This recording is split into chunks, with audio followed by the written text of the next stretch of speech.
It's 5:05. Medford School Committee, February 8th, 2020, remote meeting by Zoom pursuant to Governor Baker's March 12th, 2020 order suspending certain provisions of the open meeting law, Chapter 30A, Section 18, and the Governor's March 15th, 2020 order imposing strict limitations on the number of people that may gather in one place. This meeting in the Medford School Committee will be conducted via remote participation to the greatest extent possible.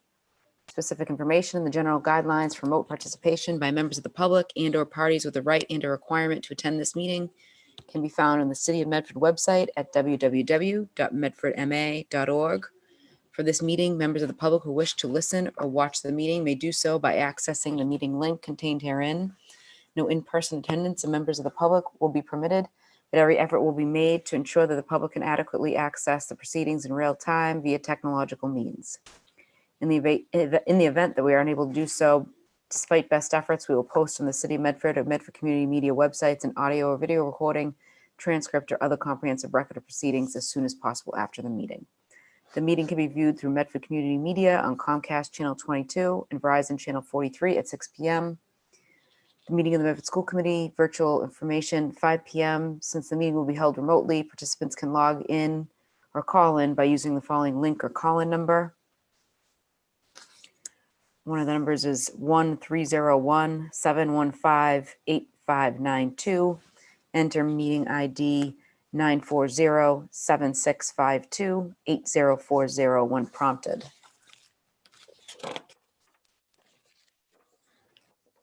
Additionally, questions or comments can be submitted during the meeting by emailing medfordsc@medford.k12.ma.us.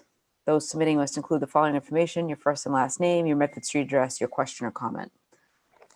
Member McLaughlin, will you please call the roll? Yes. Member Kretz. Here. Member Graham. Here. Member McLaughlin present. Member Mastone. Here. Member Rousseau. Present. Member Van de Kloot.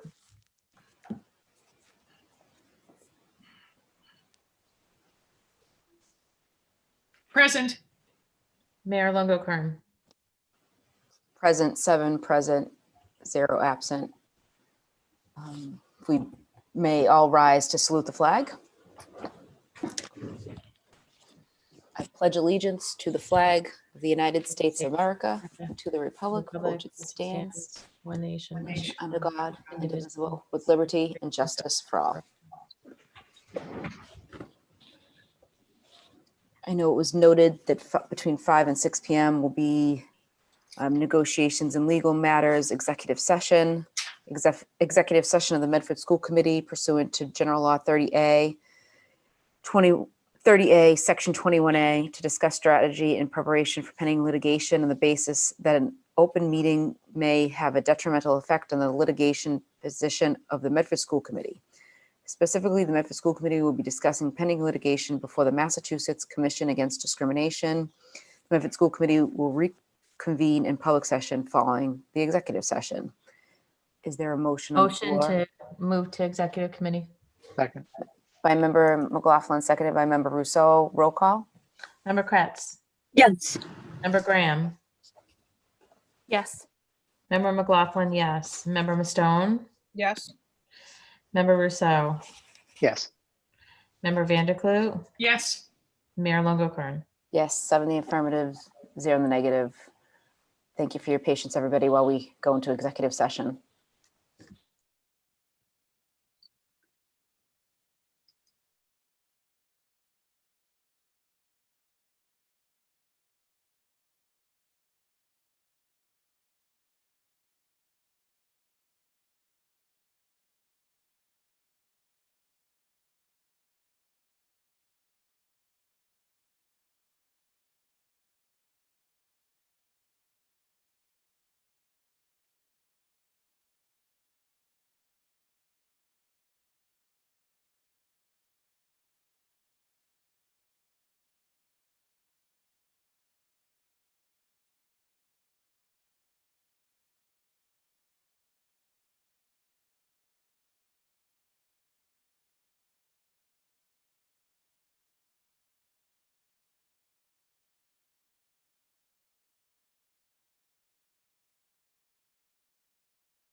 We have the regularly scheduled meeting for 6 PM.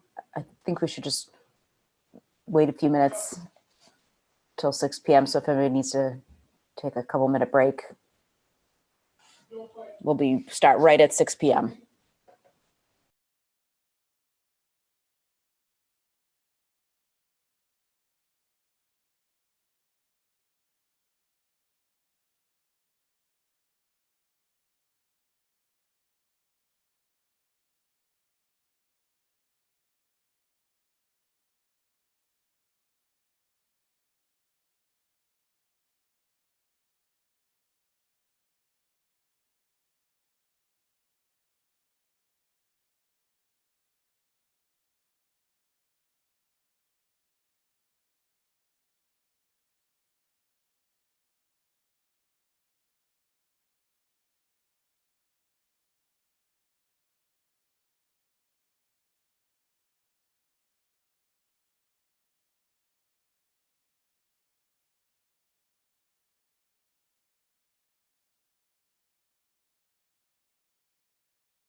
Okay, good evening, everybody. It's 6 o'clock. We're going to get going because we have a long agenda ahead of us. We are on number 2, approval of minutes, January 25th, 2021, school committee meeting. Is there a motion to approve the minutes? Motion to approve. I actually have a question. Sorry. Yes, Member McLaughlin. Thank you. Just bear with me one second. I just gotta find the minutes. Yeah, there was I think it was on page, let me see.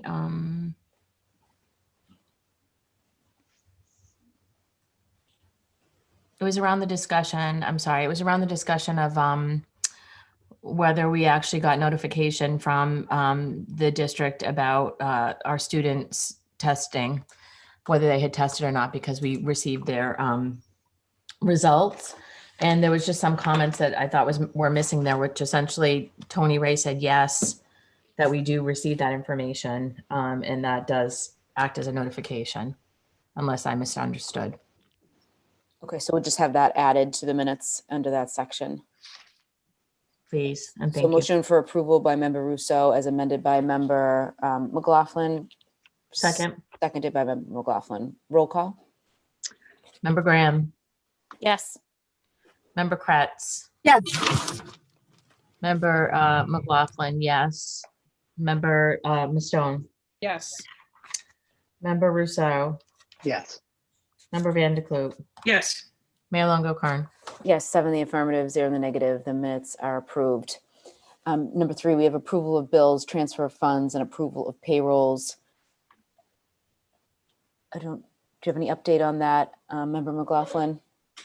Nope, unless folks have questions on any of the bills, but nope, just been going on Wednesdays at 9:15. And if there are any members who care to come by and see the process, I'm always happy to meet you at the Wonderful. high school.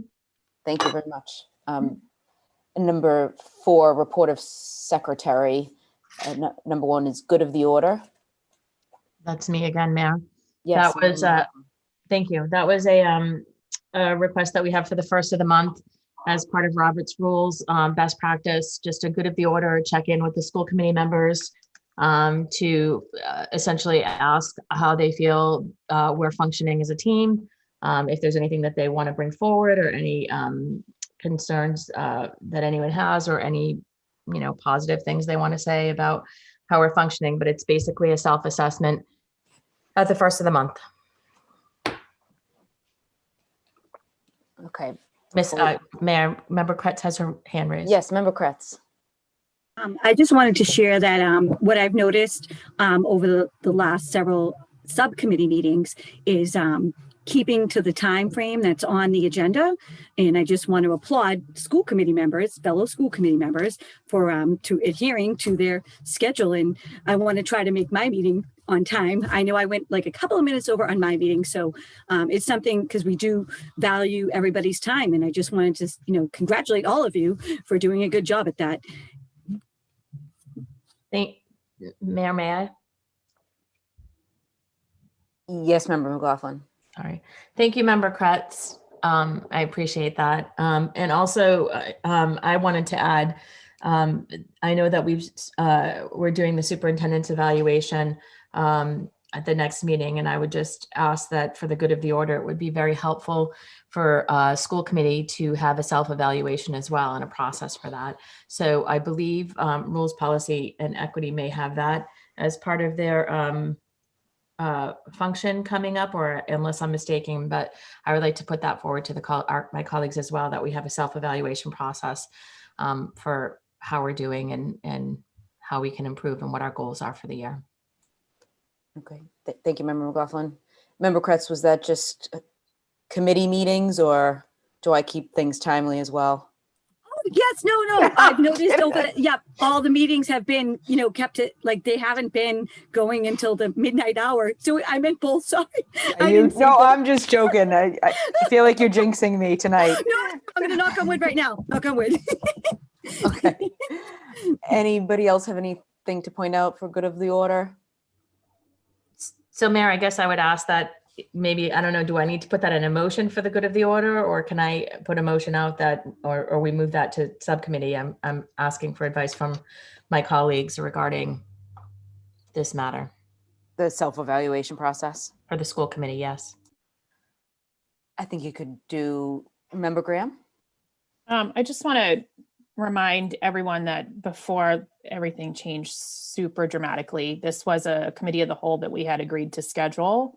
So we talked at the very beginning of last year about the importance of having goals that we want to work toward as a committee, and particularly around our procedures and how things are working. And I think we've done some of those things sort of inherently as we've gone, like the scheduling of the subcommittees out for the year, I think was like a really important thing that we have done this year. And it seemed maybe like too structured at the beginning, but I think it has actually worked well to keep all of the priorities of our committees on task.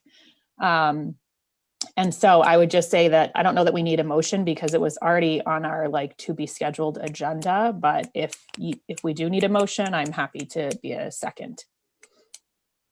Thank you. I guess I just like to have some regular schedule. So let me just say, I make a motion that we have a self-evaluation process for the school committee where we set goals, and we also offer a self-evaluation of our achievement of the goals on a annual basis, similar to the superintendent's self-evaluation and goals. So is the Second. motion to, and the motion is to do that in a committee of the whole meeting? Sure. Okay, motion for approval by Member McLaughlin, seconded by Member Graham. Roll call. Member Graham, Yes. Member Kretz, Yes. Member McLaughlin, yes. Member Mastone, Yes. Member Rousseau, Yes. Member Van de Kloot, Yes. Mayor Longo-Kern. Yes, 7 in the affirmative, 0 in the negative. The motion has been approved. Thank you. Next up, we have report of committees. Number 1, Committee of the Whole meeting, January 13th, 2021. Is there a motion for approval of those minutes? Motion to approve. By Member Kretz, seconded by Vanderklut. Member Van de Kloot. Roll call. Member Graham, Yes. Member Kretz, Yes. Member McLaughlin, yes. Member Mastone, Yes. Member Rousseau, Yes. Member Van de Kloot, Yes. Mayor Longo-Kern. Yes, 7 in the affirmative, 0 in the negative. The minutes are approved. Number 2 is Committee of the Whole meeting, January 25th, 2021, which was, I believe, the superintendent's eval. Is there a motion for approval of those minutes? Motion to approve. By Member McLaughlin, seconded by Member Kretz. Roll call, and Member Van de Kloot. Roll call. Graham, no, I'm sorry, Yes. Member Graham, Member Kretz. Yes. Member McLaughlin, yes. Member Mastone, Yes. Member Rousseau, Yes. Member Van de Kloot, Yes. Mayor Longo-Kern. Yes, 7 in the affirmative, 0 in the negative. Minutes are approved. Number 3, we have communication strategy and stakeholder engagement, February 2nd, 2021. Member Graham, Chair, approval of minutes. So we met last week, and we actually covered 2 topics because our January meeting was canceled. So we first covered the topic of the district-wide strategic plan. So if you remember, in like early March of last year, the superintendent provided us a draft of the high level of the district-wide strategic plan that the administrators had been working on for some time. And we talked extensively in our meeting about how to pick up that work and how we wanted to see it proceed forward, particularly in light of the fact that there's so much going on across the district and continues to be with the pandemic, but that this is important work and we didn't want it to delay unnecessarily. And so we sort of were all in agreement that we wanted to see this move forward. So we hashed out sort of a rough timeline and schedule that I think is important for people to know. At our March meeting, we will actually create a plan for a roundtable discussion and a survey to be executed in the month of April. And that will be our opportunity to hear from the community about the substance and detail of our strategic plan. So at our scheduled subcommittee meeting in March, we will hash through the plan for a roundtable and a resulting survey. We'll execute both of those in April. In May, that will be sort of the time where the administrators take all that feedback and revisit and revise based on really all the things that have changed across the original draft of the strategic plan. And then the sort of the final piece being in June, we would all meet to talk about if this is our strategic plan and this is our revised state, what does the timeline of various activities look like so that we can measure progress against that timeline. So the schedule that we laid out will by June give us not just a strategic plan that consolidates all of the activity going on across the district, across a lot of different topics, but it will also have allowed us to collect community input, which we have not done so far as it relates to the strategic plan. And it will also allow us to create a timeline of like the order of operation and importance of various activities, because we can't do everything at once. So we really will need to think about what comes first, second, and third. And so that timeline piece is sort of the final piece. And I would anticipate that we would potentially work on that together in a committee of the whole. But I think once we get through the first couple steps, we can revisit that.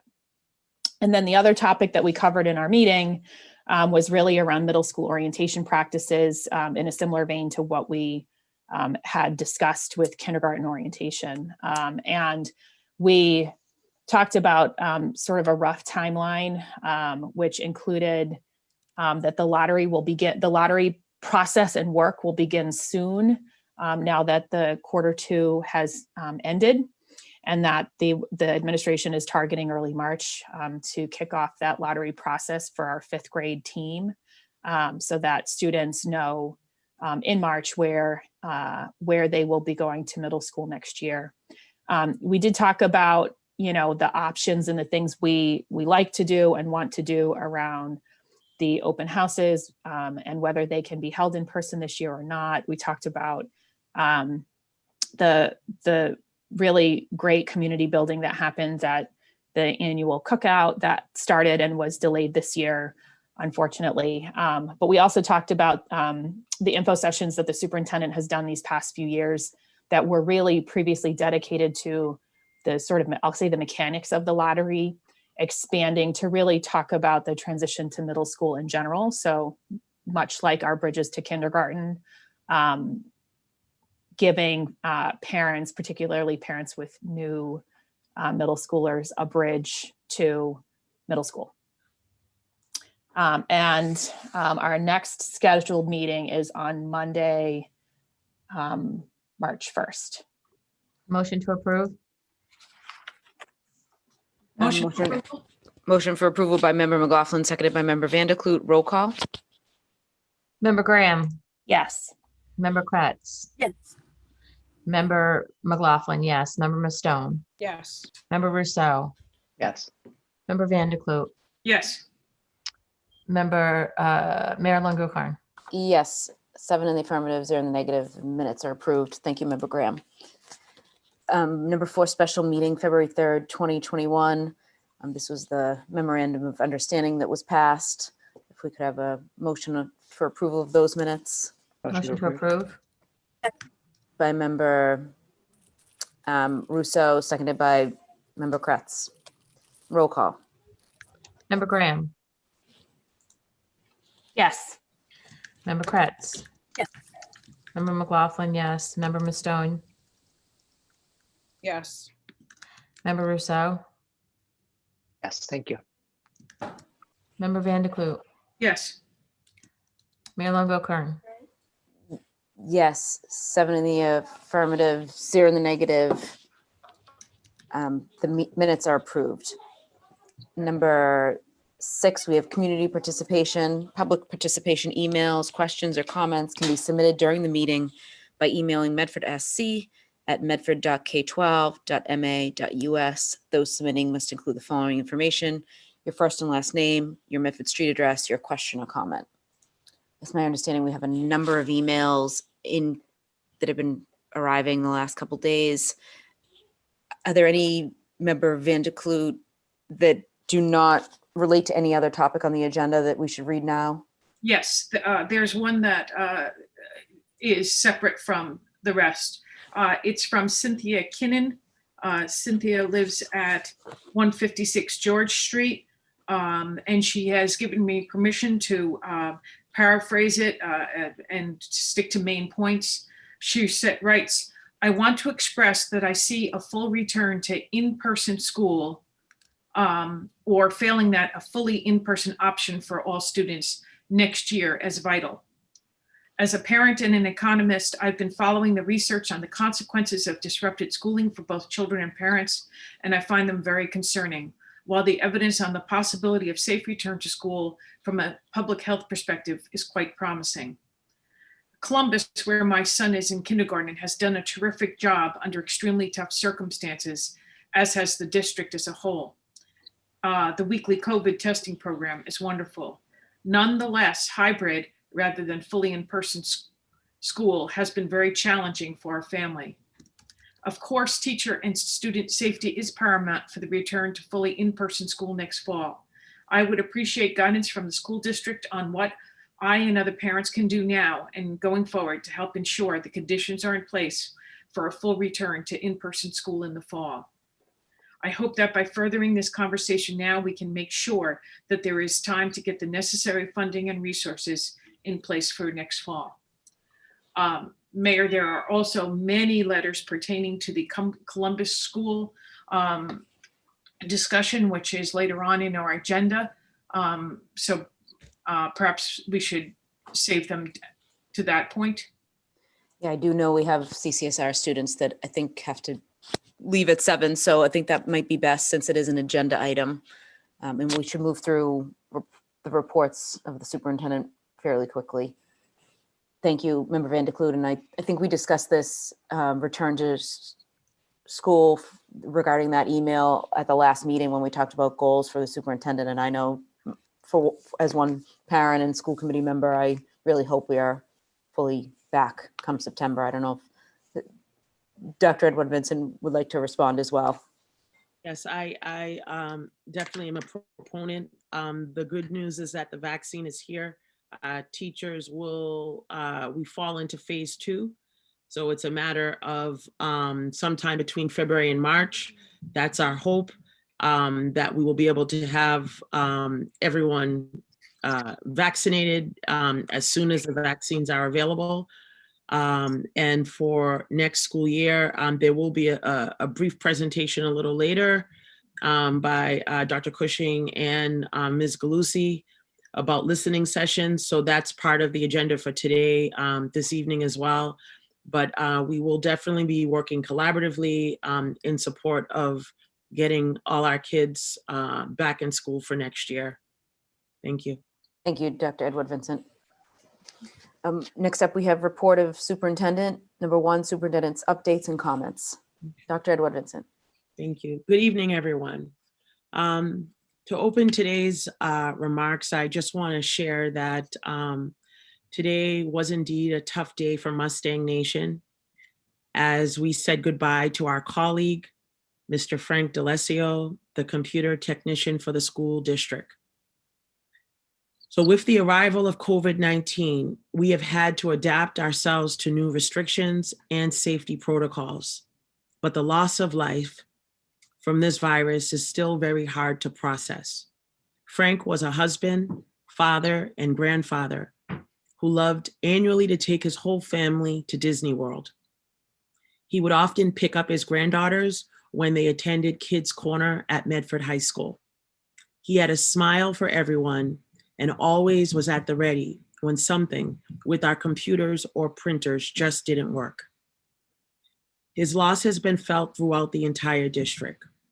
We extend our sincerest sympathies to his family and friends during this very difficult time. I also want to share that last week, we began a new form of COVID testing.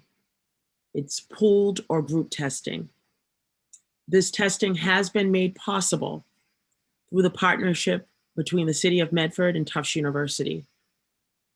We did have a few weeks back, we were recognized and spoke by DESE about this cutting edge public health measures that we are using to keep schools safe and students in school. By moving to pooled testing, it will ensure its sustainability as well as being more effective and efficient to identify and isolate cases of COVID and reduce transmission. Testing now takes place on Mondays and Thursdays for our students, and those with a positive pool will receive follow-up tests in school the following day. So I just wanted to alert the entire community of that slight shift. Tomorrow, February 9th, COVID-19 information will be provided to our multilingual families by Tony Ray, our Director of Health Services, and EL Director Paul Texera. They will be available to answer questions about COVID-19 in Medford and the new COVID pool testing in our schools. It is tomorrow by Zoom at 6 p.m. with Portuguese and Haitian Creole translators on at 6 p.m. And at 6:30 p.m., we will have Arabic and Spanish translators. So again, it's split into 2 sessions, 6 p.m., Portuguese and Haitian Creole, 6:30 p.m., Arabic and Spanish translation is available. The Zoom link is available on our school blog, and all principals have it as well. We hope you will join that call. As I mentioned in my Friday message, that because meals have been free for all students this year, many families have not yet applied for free and reduced lunch. Those who qualify for free and reduced lunch may also be eligible for the Pandemic Food Assistance. That's PEBT. So with that status, to get enrolled, all you need to do is complete the free and reduced lunch application and return the form to your school, to the school office. Translated versions are available on our website. This program is open to both hybrid and remote families. And so I want to stress that because I know some families may think, well, my kids are not going to school, I'm not entitled, but you are entitled. And I just do not want you to miss this opportunity. So please take advantage of that. I would also like to mention that our YMCA's Mystic Community Market also has food items available to support the community. The hours are Monday to Friday, 3:30 p.m. to 7:30 p.m. and Saturdays from 9 a.m. to 2 p.m. Reservations for pickup are required.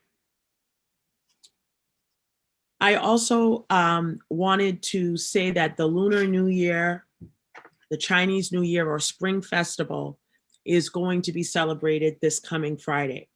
It has more than 4,000 years of history, and it begins on February 12th and ends February 26th with the Lantern Festival. It celebrates family reunions and features ancient spiritual traditions. 2021 is the year of the ox. Those born in the year of the ox often exhibit the positive characteristics of being hardworking and honest.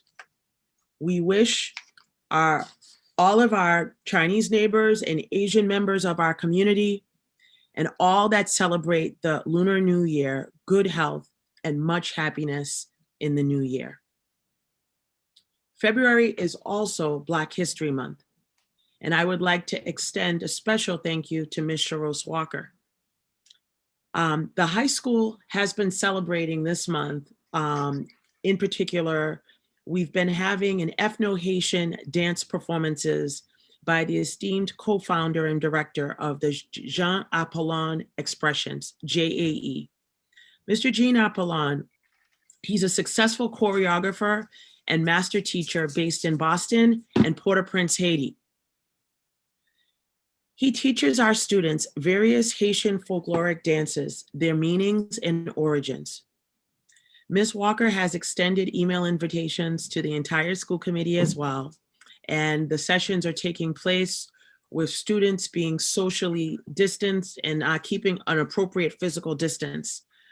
The sessions are being videotaped because we were not able to live simulcast it to our students that are fully remote. We have some of our vocational students taping it, and they're going to edit these videos and make it available for everyone to be able to see and participate. I also wanted to just take a moment to say that a week from tomorrow, or a week from yesterday, next Sunday, is Valentine's Day. And one of the things that we normally do, if you recall, a year ago, we were celebrating with Medford Family Network at the McGlynn School, participating in the Valentine fundraiser. As a result of COVID, we really were not able to do that this year. However, the Friends of the Medford Family Network, they held an online fundraiser called Valentine's Love. And during that fundraiser, they were able to raise significant funds.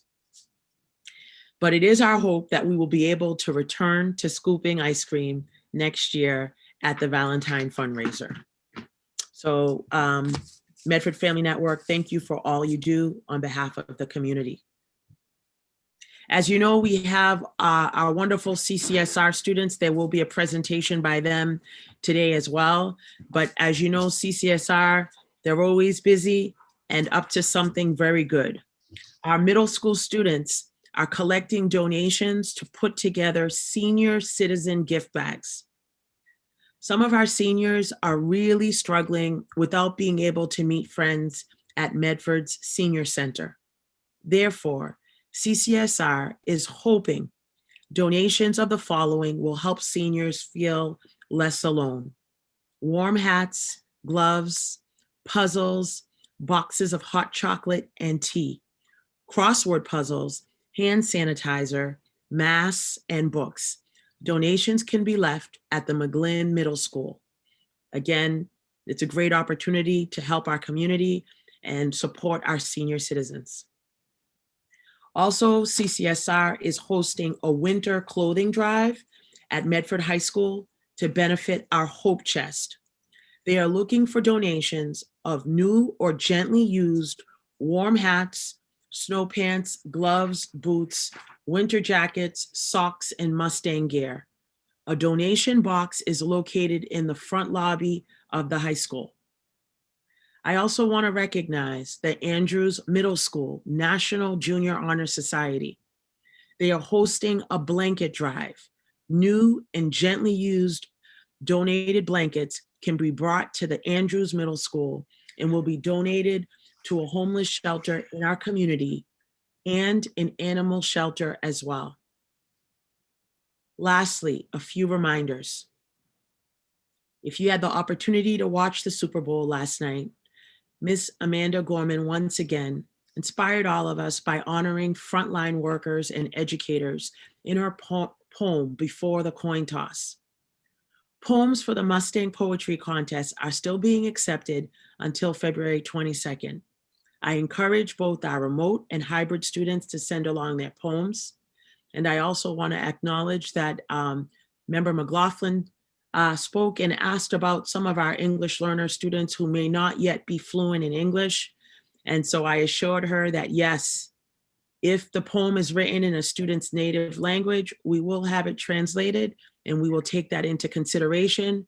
And for some of our students with disabilities that may not be able to write, we will accept assistive technology devices and illustrations, all on the theme of unity. So we want to be inclusive. This poetry conference is for this poetry contest is for everyone, pre-K to 12. Anyone who wants to participate can participate, and we welcome you all. Our next Building Bridges to Kindergarten is going to be held on Wednesday, February 24th from 11 a.m. to noon. So this building bridges to kindergarten session is in the middle of the school day. So parents who are out there, if you can mark that and take it as your lunch break, 11 a.m. to noon, again, welcoming new kindergartners for next school year. What's the date? Wednesday, February 24th, from 11 a.m. to noon, 1 hour, early lunch that day. Our last update is that February vacation begins next week, Monday, February 15th until Friday, February 19th. For parents who are looking for some options for their children during the vacation, please go to Medford's recreation site on the city website. Additionally, the Medford Library is offering a creative writing workshop for students in grades 6 through 12. Our secondary students have an opportunity to participate in creative writing with Medford Library. I hope all of our Medford students and families enjoy this break. Thank you. Thank you, Dr. Edward Vincent. Number 2, we have a COVID-19 public health update and Medford Public School COVID-19 testing summary and update by Nurse Supervisor Ms. Tony Ray. Mary Ann O'Connor, I don't know if she's on, our Board of Health Director, and Mr. David Murphy. Ms. Ray. Okay, good evening, everyone. Thank you for joining us and welcoming me. I'm happy to report that in this week's February 4th report from the Department of Public Health, Medford moved to the yellow zone for COVID activity with a decrease in our percent positivity rate to 2.06%. The state is trending downwards as well, and that's reflected in both our city data and our school data. Last week on Thursday, we made the transition to pooled testing. Last Thursday and then this Monday were our first 2 days of pooled testing, and the testing process overall went well. There were a few little scheduling difficulties that we examined and made changes for today, and we were pleased that today moved along smoothly at all the schools. Last Thursday, we did 133 pooled tests. We had one positive pool that required follow-up. All participants in that pool were contacted, and follow-up testing was done on Saturday at Medford High School using a rapid screening as well as an individual PCR test. Okay. So the other word I'd like to mention is about upcoming vacation. We want to stress to people that anyone who plans to travel must follow the travel restrictions as outlined by Governor Baker, and try to limit your travel and limit group gatherings. We ask that you continue to wear your mask and maintain the 6 feet social distancing. If you are traveling, you need to receive a PCR test within 72 hours of re-entering the state, and you must quarantine until you get the results of that PCR test. Any school students are advised to present their results to the school nurse prior to return to school. If you need to check the requirements, it would be at mass.gov/COVID-19 travel restrictions.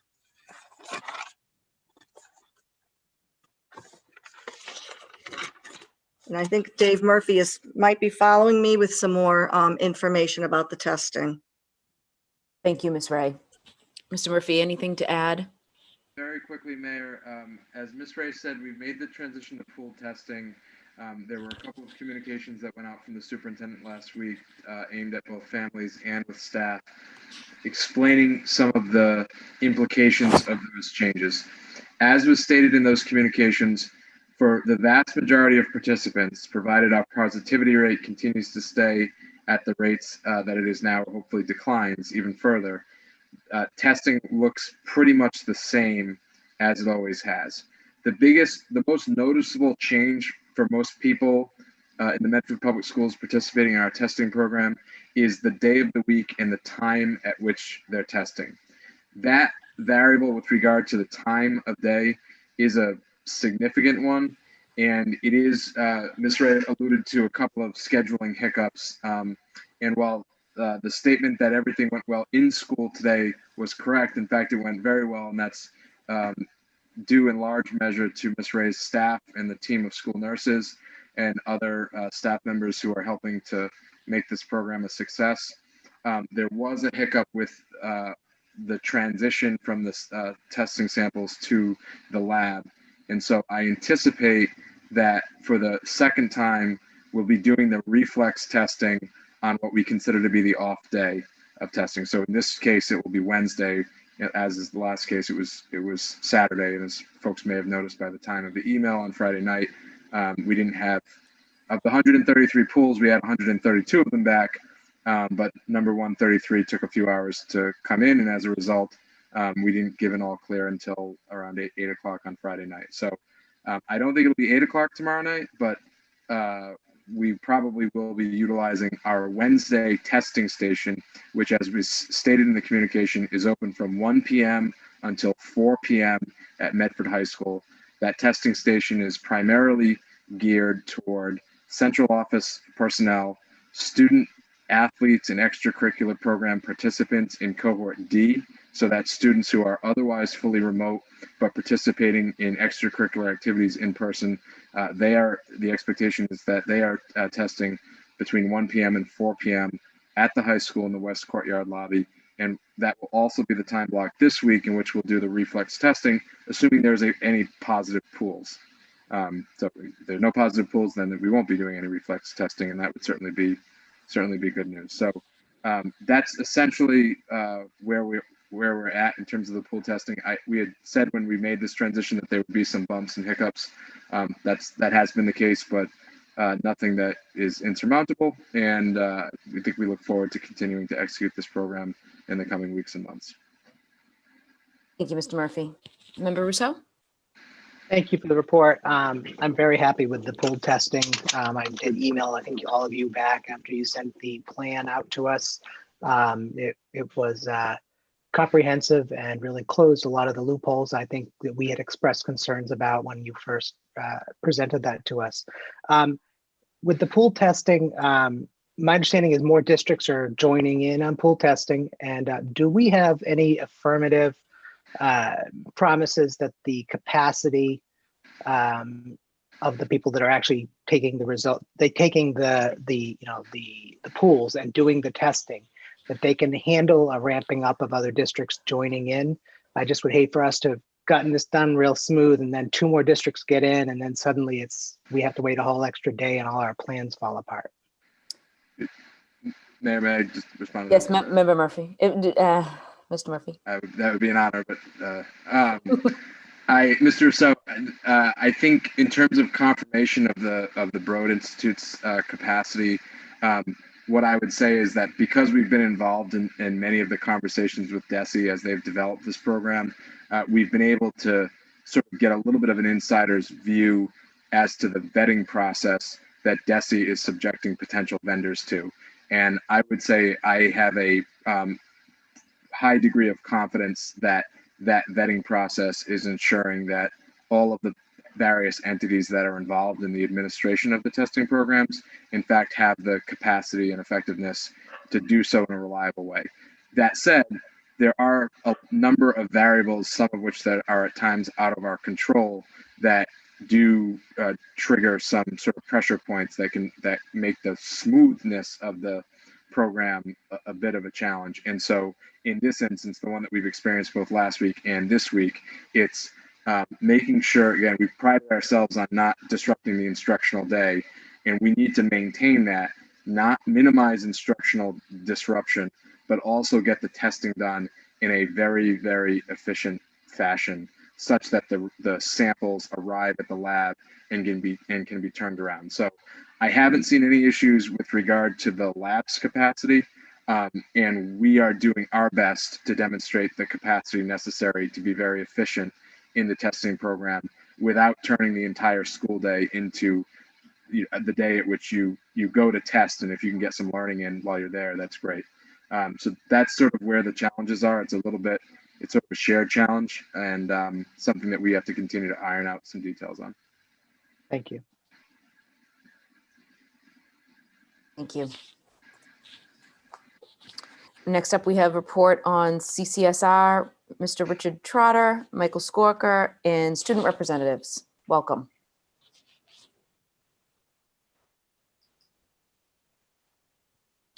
Just unmuted you, Mr. Skorker. Yes, I'm here. I think Mr. Trotta is in the room as well. Yep, looking.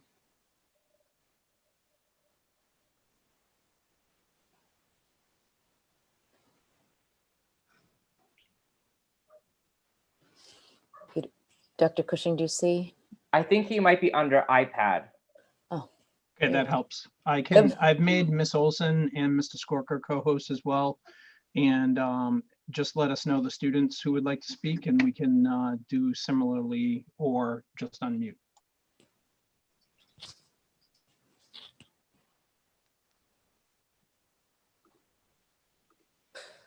I could start if Mr. Trotta, could you please unmute and begin? And if not, I'll start.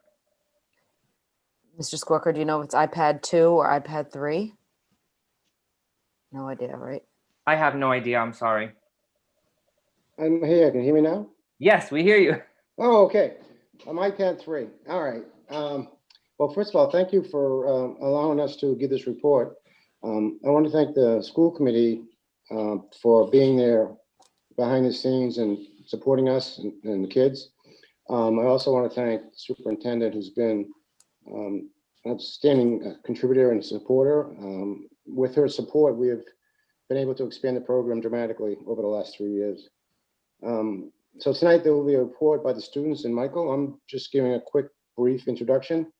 I want to remind you of our mission, which is to develop student leaders who work to make the world a better place. And so that covers a lot of territory, particularly in this acrimony that has existed for the last few years.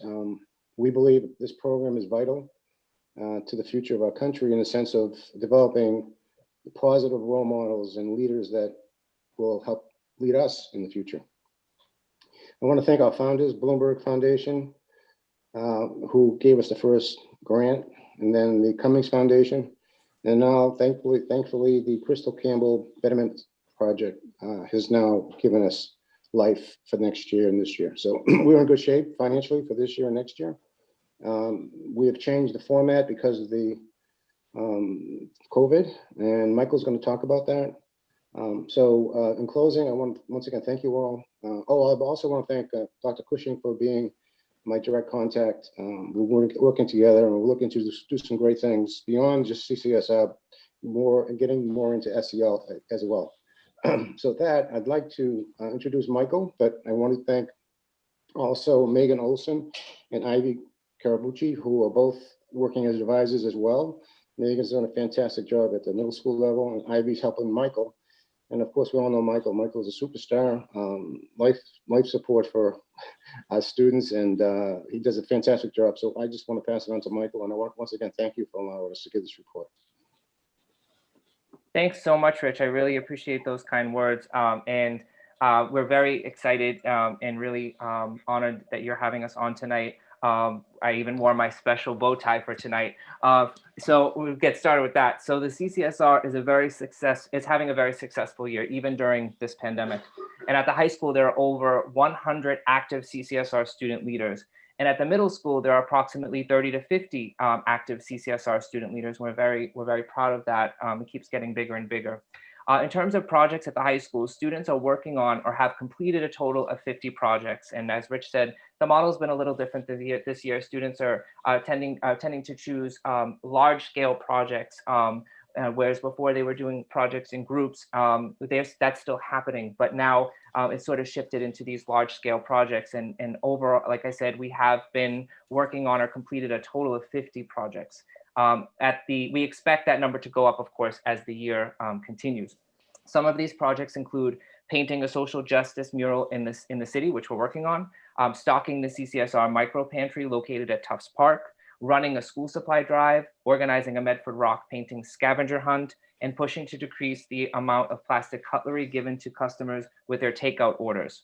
A big shout out to my co-advisor, Ivy Carnabucci, who helps me advise these students toward the successful completion of these projects every single day. Thank you so much, Ivy.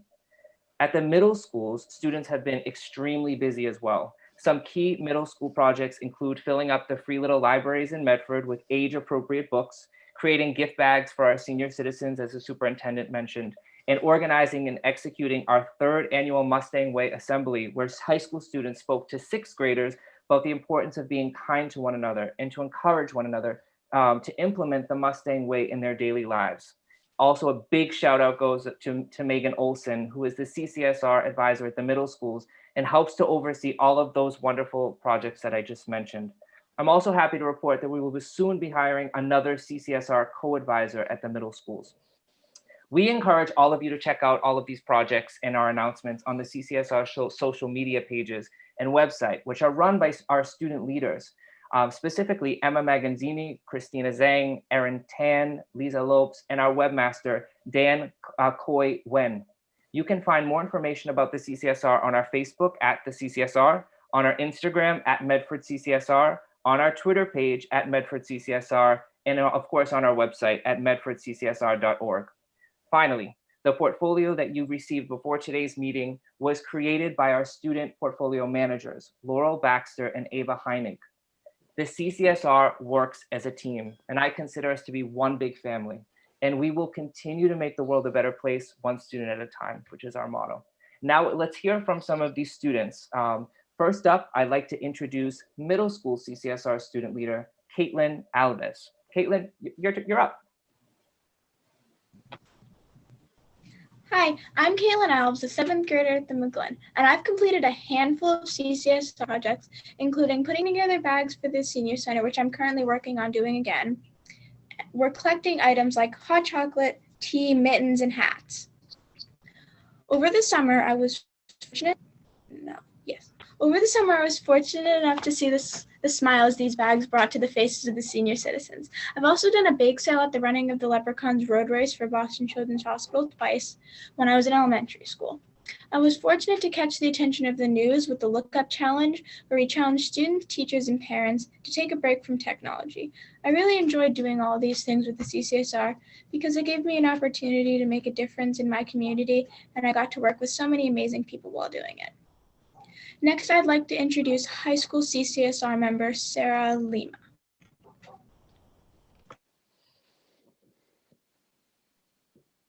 Hi everyone, my name is Sarah Lima. I'm a senior at the high school. I wanted to talk about a little bit why I joined CCSR. I had Mr. Skorka as a freshman. He was a great teacher and he was always so passionate about his work, and I was always so passionate about helping other people. So I always had these ideas, and I talked to Mr. Skorka about my ideas, and he told me about the CCSR and it got me interested. I am also a very shy person, so I don't communicate a lot. So CCSR helped me a lot with meeting new people, and it really helped me with my ideas and it brought my ideas into reality. This year, we are making masks for local shelters since the pandemic is really bad lately and everything. We are planning on making 200 masks. We have made 50 right now with the help of our mayor. Thank you for donating the elastics. I wanted to show one of the masks we made. This is just to show an example. Yeah, and we are planning on making logos to put on the mask that says CCSR, sorry guys. Yeah, that's it. Thank you. Now for Samuel Kluggish. Wonderful. Mr. Kluggish? Let me see if I have to unmute you.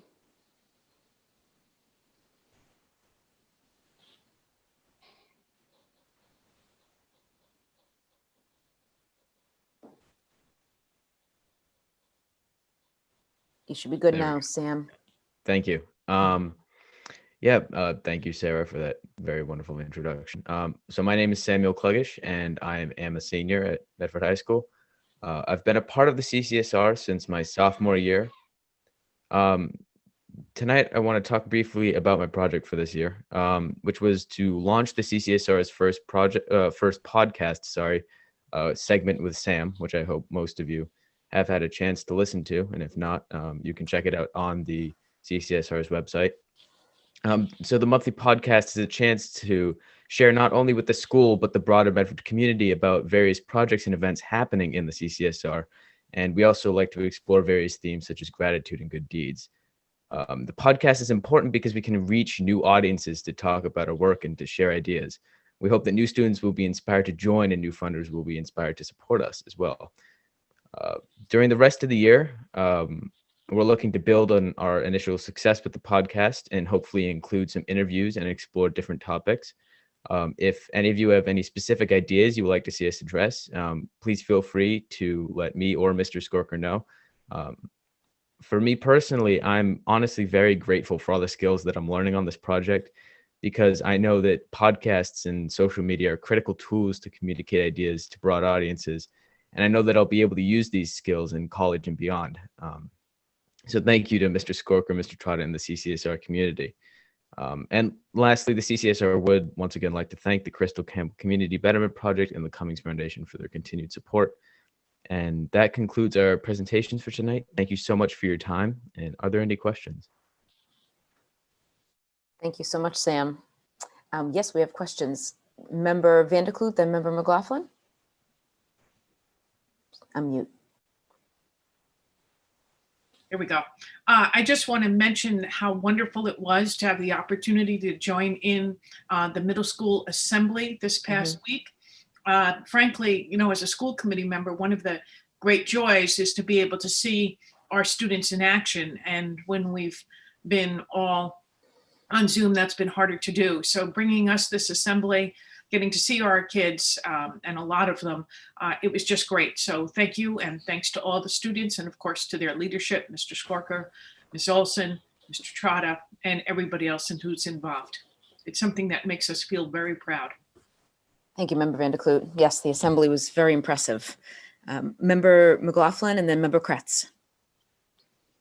Thank you. I just wanted to say I feel like the CCSR is a real jewel in Medford's crown. It's something that we should all truly be proud of. It has taught so much about kindness and gratitude, as Sam was saying a little while ago. And I think our community as a whole could learn a lot from the CCSR, especially in these days.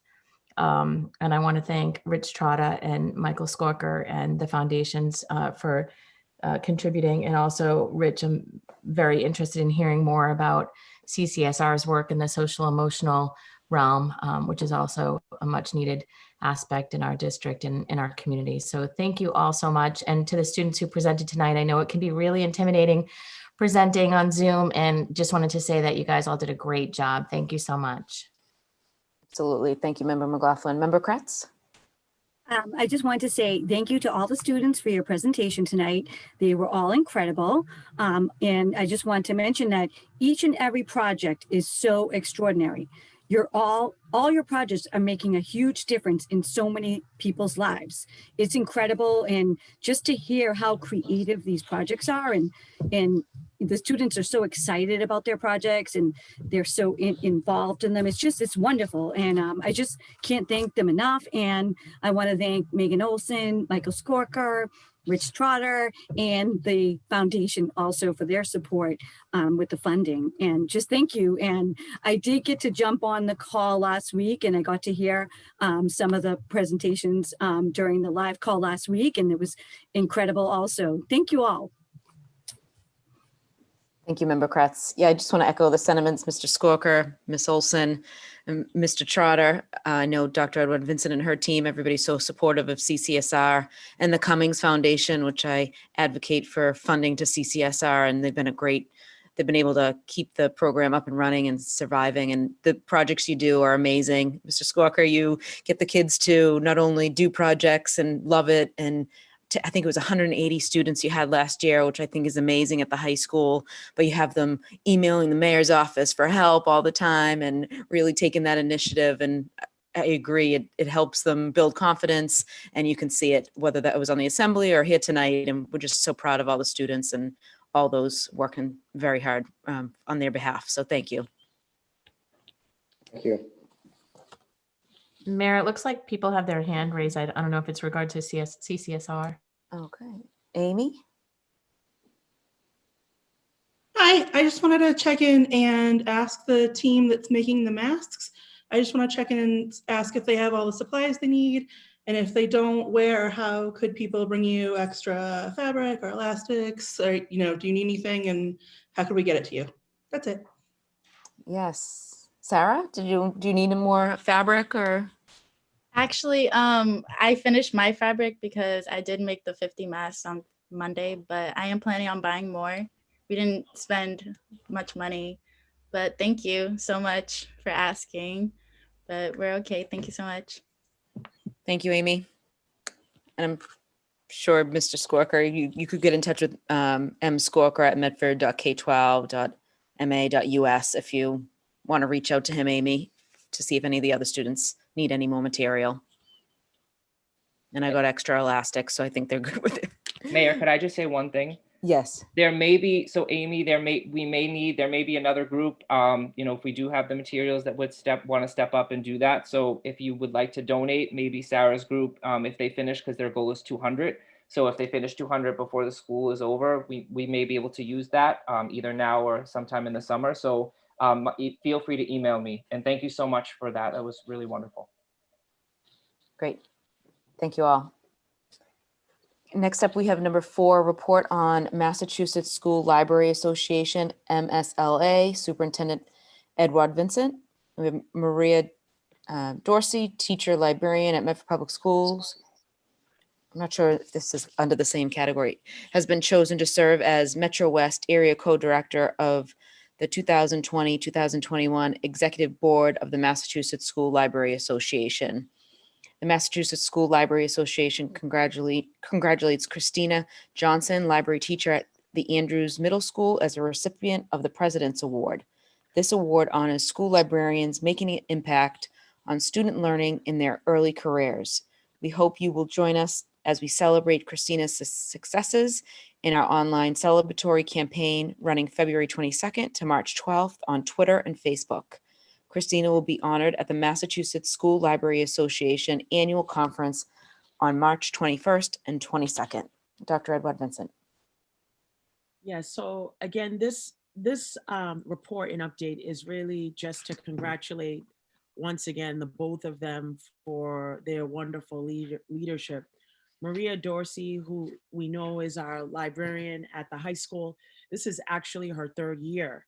And so we just want to congratulate her. We did recognize her last year when she received the award of Super Librarian. And that was in February of 2020, a year ago. But Maria Dorsey's doing wonderful work at the high school. And this is her 3rd year serving in the role, but it's still an honor. And we want to just congratulate her for being part of the executive board. And again, had we been meeting in person, we would have been able to take a picture and clap with her. She actually had a public library director meeting today, so she's not able to be on this call this evening. And also for Christina Johnson, I just wanted to share a little bit of background about her story in terms of the context that Chris was a parent volunteer at the Brooks Elementary School when the 2008 recession resulted in budget cuts and the K-8 libraries closed. Then they reopened, first with parent volunteers and then paraprofessionals under the guidance of the remaining 1.5 librarians, Holly Lannon and Maria Dorsey. Chris was transitioning from a business position and became a library para, which resulted in working towards her library teacher certification from Salem State. Her impact was immediate, reopening the Andrews Middle School Library and establishing programs at both Andrews and McGlynn Middle Schools, where she applied for grants to fund after-school science enrichment, as well as a close association with the Medford Public Library.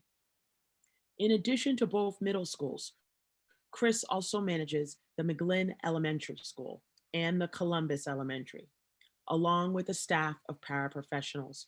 So I just wanted to recognize this wonderful accomplishment for Medford's own Christina Johnson, and just really happy that she's receiving this President's Award.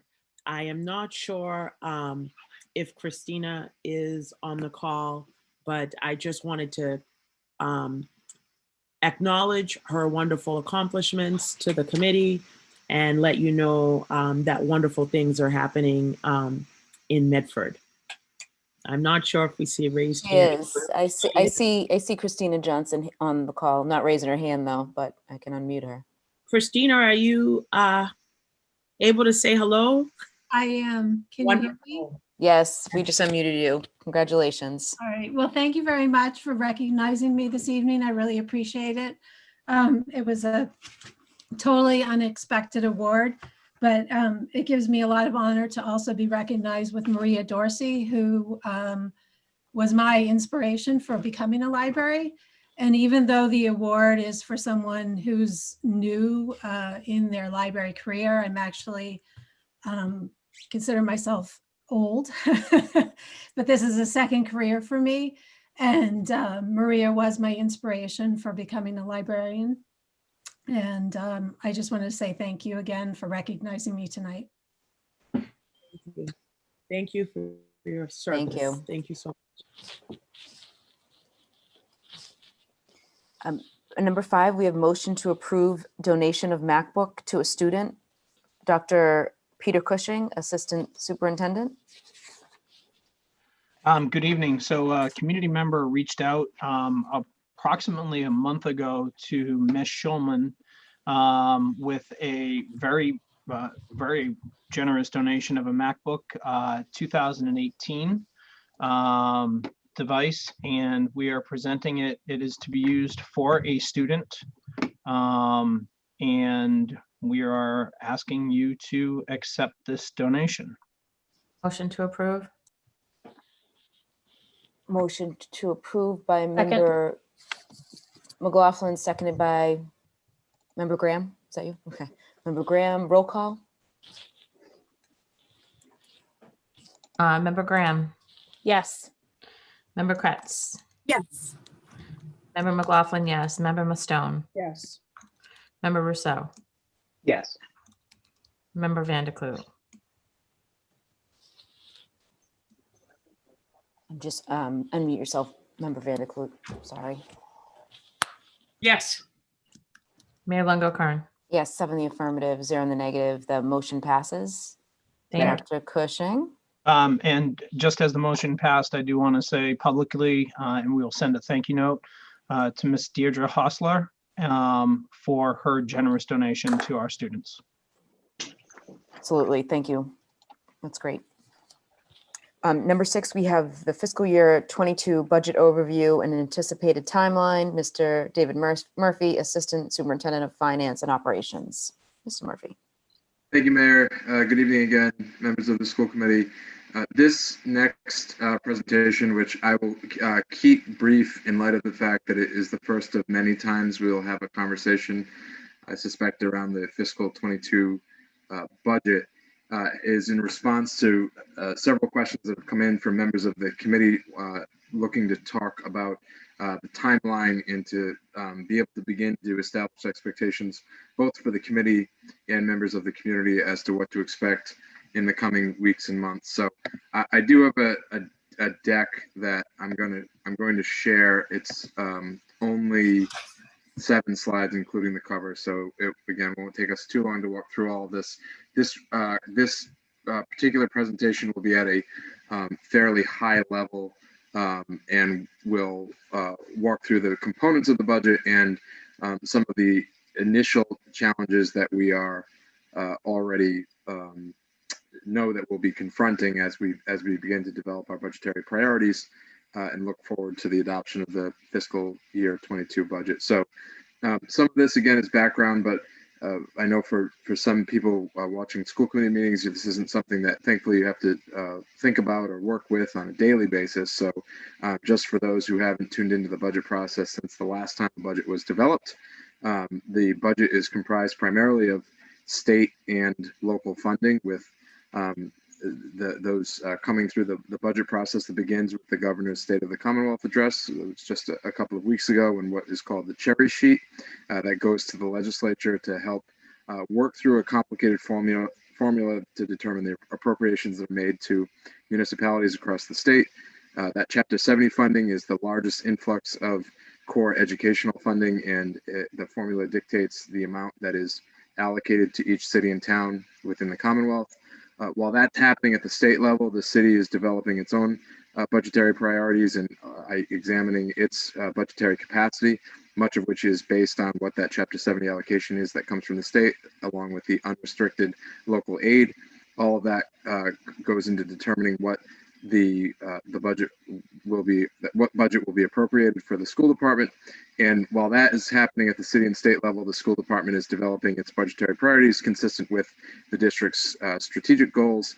Ultimately, the superintendent will make a recommendation after an internal vetting process and a process that will be outlined in a moment in a flow chart that will tweak consistent with the committee's feedback in order to make sure that we have a presence in our website and elsewhere, so members of the community who want to follow along as we develop the budget and as it ultimately as we move toward the beginning of the fiscal year on July 1st. And then the other, I think I can't really say it because of where the Zoom, how the Zoom is set up here, but the core budget is made up of the local contribution and the Chapter 70 funding. There are what is often referred to in finance circles as the external funds. These are grants as well as some of the miscellaneous funding that comes in based on specific circumstances. The circumstances we're operating under now have to do with funding that has come in for fiscal year 2021 and anticipated through FY22 related to the COVID-19 pandemic, most of which is heavily restricted for use related to expenses that are connected to the pandemic. A little bit later in this meeting, I'll be presenting a summary as to money that we've expended in order to address some of the more pressing priorities that the district has needed to address due to the circumstances under which we are operating. But even putting all of the COVID-19 context aside, these external funds flow in each fiscal year and replenish themselves on a year-to-year basis. But our Medford Public Schools, like all public school districts in Massachusetts, is I'm going to say heavily dependent, keeping in mind that this is still a relatively small fraction of the overall operating budget, but some of the important initiatives and parts of the district are funded through these grants, and so it's an important part of sort of seeing the entire budgetary picture.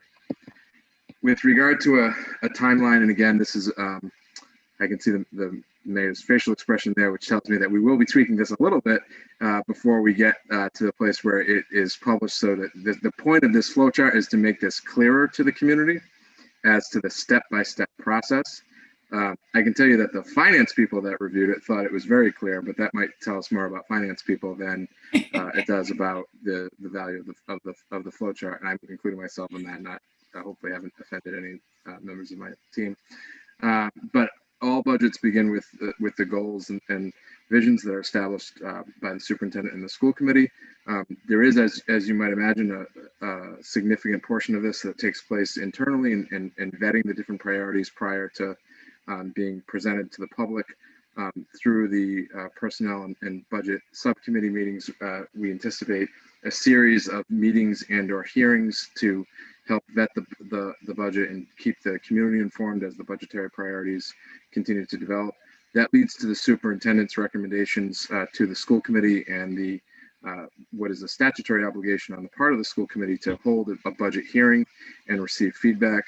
That leads to the school committee request that goes to the municipal government, and then following that, but an appropriation to the school committee, which is ultimately when the school committee adopts the fiscal year 22 budget. So the point of this is not so much that everyone can memorize the 7 steps involved in the budget development process, as much as it is to convey the point that there's a fairly extended chronological process that will occur over the next several months as we lead toward fiscal year 22, all of which each step sort of has a specific purpose.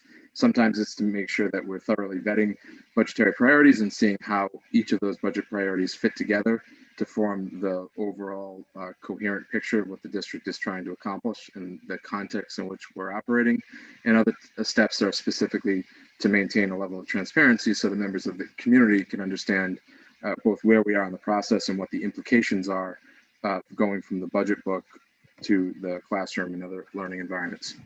So we're at a place now as we are on the cusp of fiscal year 22, in which we already know that there are some red flags or warning signs ahead. They are not probably anything that is going to be terribly surprising to those who have followed the sort of economic evolutions of the pandemic, but the combination of decreasing revenue streams, some unfortunate timing that I can go into a little bit more detail about for those who have questions about the charter school reimbursement formula and what that means for Medford. The third bullet point about steadily increasing fixed costs. This is again something that every district deals with on a year-to-year basis, where there, even before we get into any types of funding or developing additional priorities, there are some fixed costs that increase and grow over time. The Chapter 70 projections, there's maybe a slight editorial there, we're calling it stagnating. There's a projected so far $130,000 increase in Chapter 70, but that's far outpaced by the increase in fixed costs alluded to above. And those aren't final numbers yet either. The state, as we go back to the first slide, with the three lanes of the state, the local, and the school department, the state is in the early stages of developing its budgetary process, and that ultimately will determine several variables on which we will build our budget, and then a number of the ongoing fiscal challenges. So that being said, there's a number of actions and initiatives that are already underway.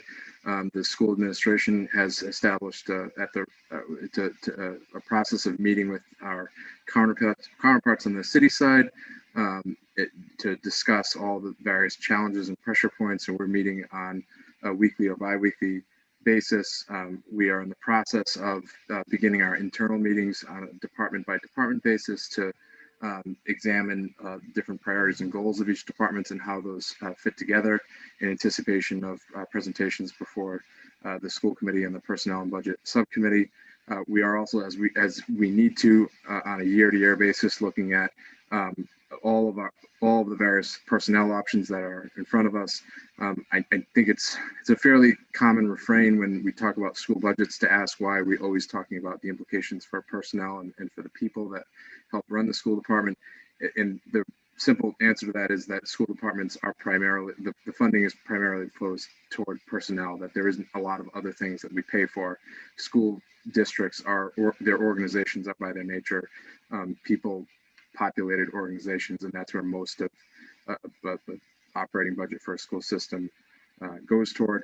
And then making sure that we have clear fiscal priorities and an understanding of where we are from a capacity perspective prior to engaging in any of the collective bargaining negotiations that we know are upcoming. So those are the pieces that's what we're doing, both in terms of looking optimistically, but also realistically about what we're moving toward. Again, we'll talk a little bit later on about some of those external funds and some of the additional capacity that can potentially afford us coming from federal and state injections. But in terms of a timeline, what members of the committee and community can anticipate is that we'll continue with our internal meetings and developing priorities and being responsive to the agenda that's been set forth by the school committee, moving toward the more public vetting process in the months of March and April, after some of those variables that are coming down from the state begin to become a little more readily apparent. There are budget hearings that are required by statute that will take place later in the spring, and ultimately the process will play out with a funding request that will go from the school committee to the municipal government, and then ultimately an appropriation that will be made at the end of this fiscal year for purposes of adoption for fiscal year 22. So again, I go through that as quickly as I have because it is the first of many conversations we'll have over the coming weeks and months as these priorities are developed and as the budget process unfolds. But happy to answer any questions that anyone has now. And also, if the feedback that I'm anticipating about simplifying the flow chart is something certainly that we can take a look at and make sure that it is something that is easily digestible to members of the community who want to understand where we are on a step-by-step basis with regard to the fiscal year 22 school budget. Thank you, Mr. Murphy. Member Rousseau, then Member Kretz. Thank you, Mr. Murphy. I really appreciated especially the slides explaining where the funding comes from. I thought that was, that's the start of every single budget process each year should include those because frankly, for us, it's nice to have that refresher, but I think the public in general really cannot comprehend how insanely complicated public school funding is. It's frankly, it's offensively complicated and on purpose, but that's a different conversation. I do feel like the flow chart is missing a step 0. That flow chart implies that City Hall is not involved. And I find that part to be a bit dishonest, frankly. Not you personally, but last year we went into our budget where we were told we were not given a number. And then several meetings later, it came out, of course we're given a number. We're always given a number from City Hall long before school committee is involved. And that flow chart implies that school committee has some control over how much money we are going to spend. And that is patently not true. The number of emails I get and every member gets where we are talked to and at by the public that we should be able to figure out how to get more money. They're talking to the wrong people. The process is almost exactly correct in that flow chart, except for the part there's missing a step 0, which is where the executive branch of the city tells the school department what they will get. That is the process. We got exactly $0 more. The 7 members of this school committee certainly had interest in spending more than $0 more than the number that arrived on the doorstep of the superintendent's office, I presume. I just feel like that step is missing. The public continues to believe that the school committee decides on what our budget is, and that's just not true. And I think it's critical. In step 1, you had the departments getting together and talking and doing their work, and that's all happening. And I don't for a second, that's not true. You're all doing that based on something that you've been told already.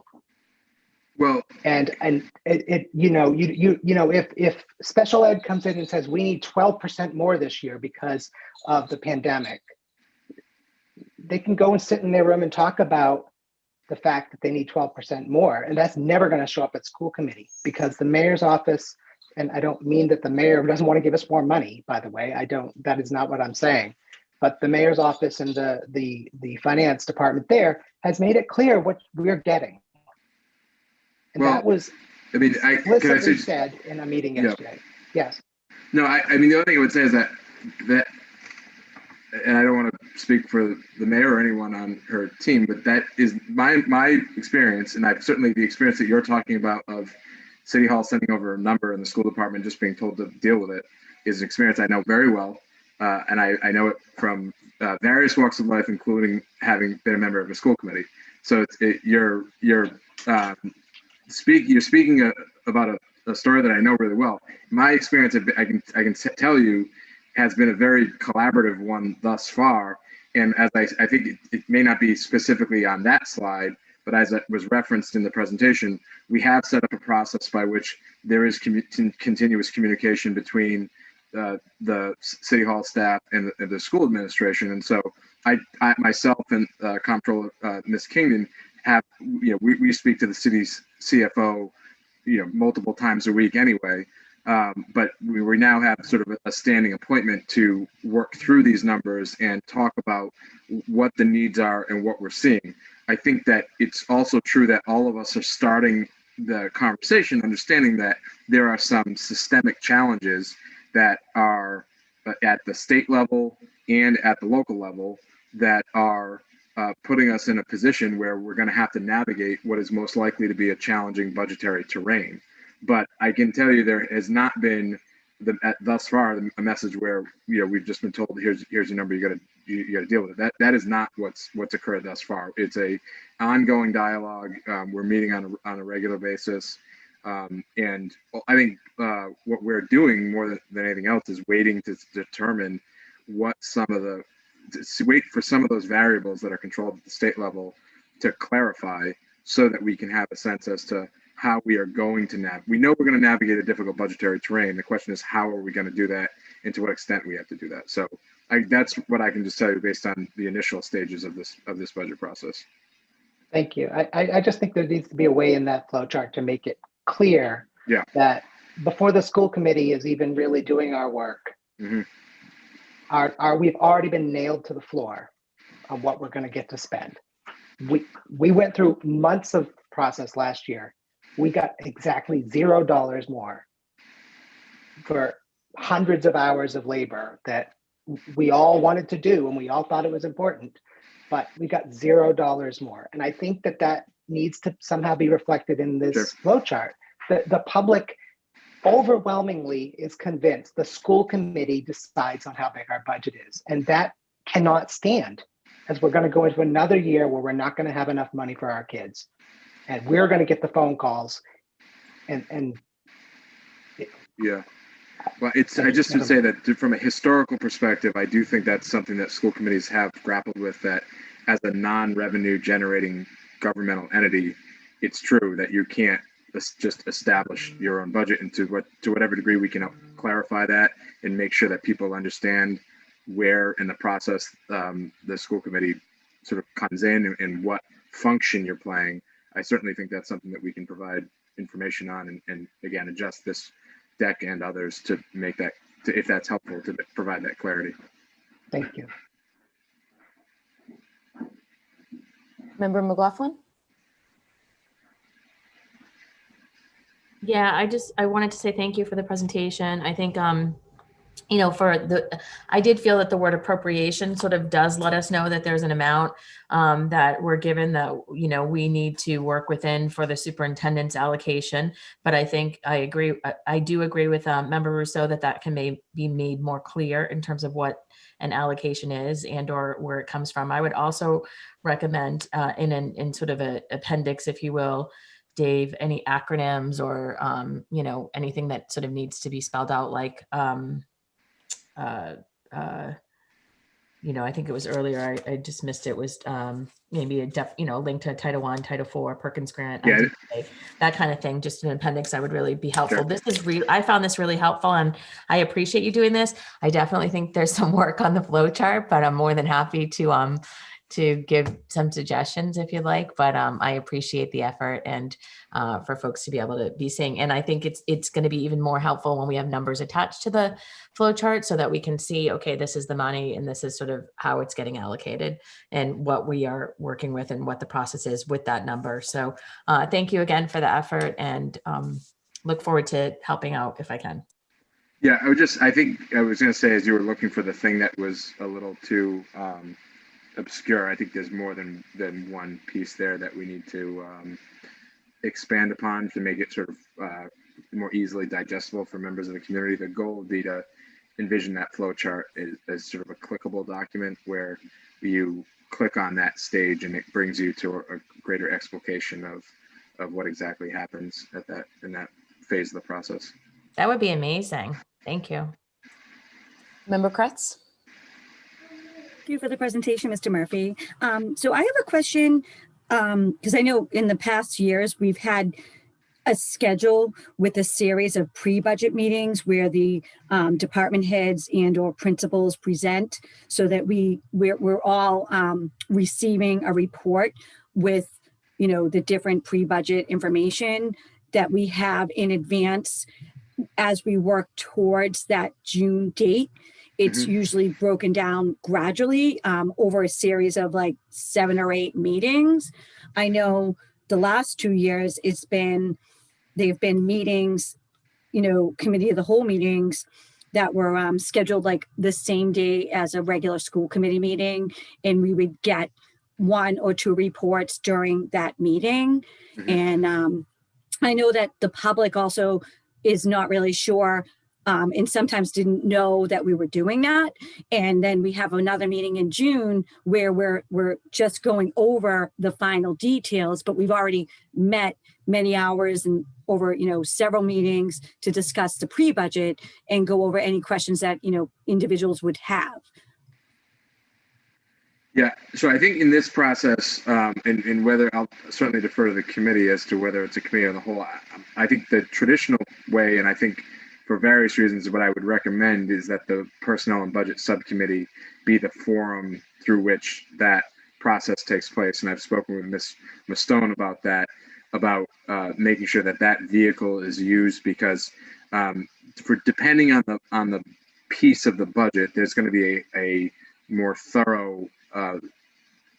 There's likely to be a need for a more thorough vetting and pulling apart, and that will then most likely be reflected when it comes before the full committee. And so I think more input is always better than less. My recommendation would be that we utilize that subcommittee as the place in which we sort of begin to bring the constituent parts of the budget before you, and you hear that testimony that you're referring to.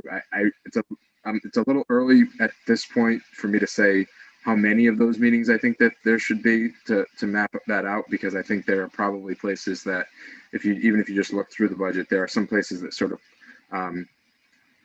it's easier to sort of consolidate the conversation because the budgets are so intertwined with one another. And so that could be 7 or 8, it could be slightly fewer, it could be slightly more, but that would be my recommendation. And then I think that will position us to have good constructive and transparent dialogue as we get closer toward the budget. Again, this sort of, if you see on the flow chart, there's sort of 2 boxes that are a little bit bigger, are in bold, and that's the superintendent's request to the municipal government, and then the recommendation from the superintendent, and then the request from the school committee to the municipal government. And I think those are the 2 parts that we want to make sure that we've gone through the process and used those other forums to properly vet prior to getting to that stage. Thank you. And I didn't see the presentation in the shared folder. Would you be able to email it to me separately? I email it to everyone because it is definitely not in the shared folder, but it certainly can be after this meeting. Okay, thanks. And then I guess as soon as you know the dates of those meetings, if you could, send out a tentative date schedule, so that, because that would be a lot of meetings that we have to, include in our current calendars. Yes, and we'll be mindful and respectful of everyone's time to that end. Thanks. Thank you. Member Graham. So the problem, as I see it, with putting this in a subcommittee is it limits the participation of the entire committee in the formation and the early decision making. So 4 members of this committee would not have a voice except to accept or object to whatever is presented at the end of the process. And that's not what I think would make the most effective budget possible. So I would be an advocate for maintaining the committee of the whole structure. I don't care who chairs the meetings, but I do think that school finance and how we fund our priorities is critically important for the entire committee to have a voice in. I also would love to see us pursue a better looking budget that is more understandable than we've ever provided before. The MASC held a session in the last month or so where they talked about budget preparation. I think the city did a wonderful job last year of improving the clarity and the transparency of the budget itself, so that the community could understand what was happening. And I think we should be trying to do the same thing here in the district. So I would like to, I do think it's appropriate that the Personnel and Budget Subcommittee talk about and lay out what the expectations for the ultimate document would look like. But I don't support putting all the work of this on 3 people I don't think that is how we bring our collective values and vision to life.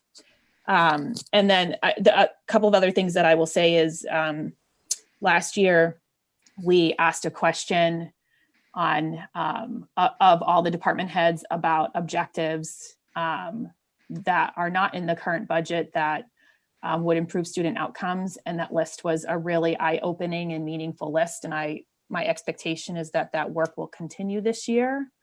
But also, one of the things that happened last year before your arrival, Mr. Murphy, is it was very difficult to look at the structure of what was being presented to us and know where the new stuff was. So some new stuff was listed in this list of like extra things that are not in the budget, and then other new things were in the budget.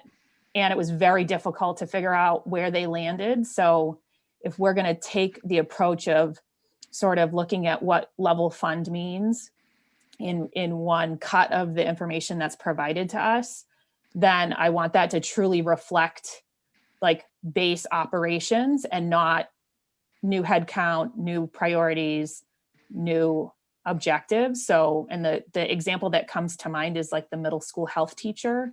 So he was listed in the budget as like a thing we were definitely going to do. And then we didn't do it at all that I'm aware of.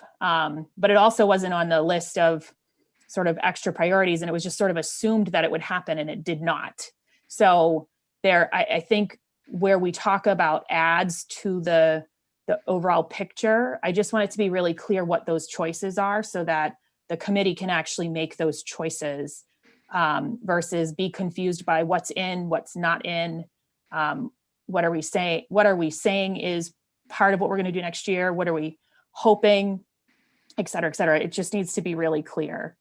The other thing that I would say about the work that we did last year is that, you know, the pandemic certainly got in the way of the timeline, but I would like a clear understanding of when the number comes from the mayor's office so that we can be clear about at what point in the discussion are we no longer talking about theoretical numbers, and at what point in the discussion are we talking about the real number that we're being asked to deal with.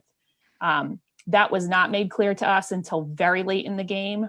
I'm not saying that the finance office didn't know that number, but it was not made clear to this committee.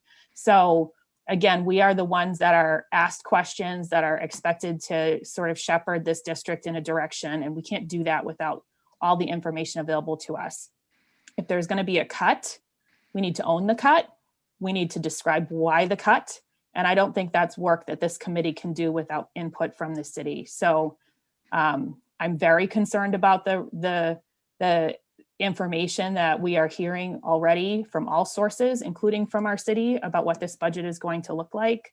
And I feel like we have to find a way to discuss what we really need to recover next year and how we go about making sure that our kids don't become an entire generation of students that get left behind, not just because of COVID, but because we didn't do the right things to prioritize the funding that was necessary to help mitigate against all the impacts of these last few years and really into next year and into the year after. So we're talking about an entire generation of kids, and it's really important work. So I am hopeful that our spending will align with what we say our values are.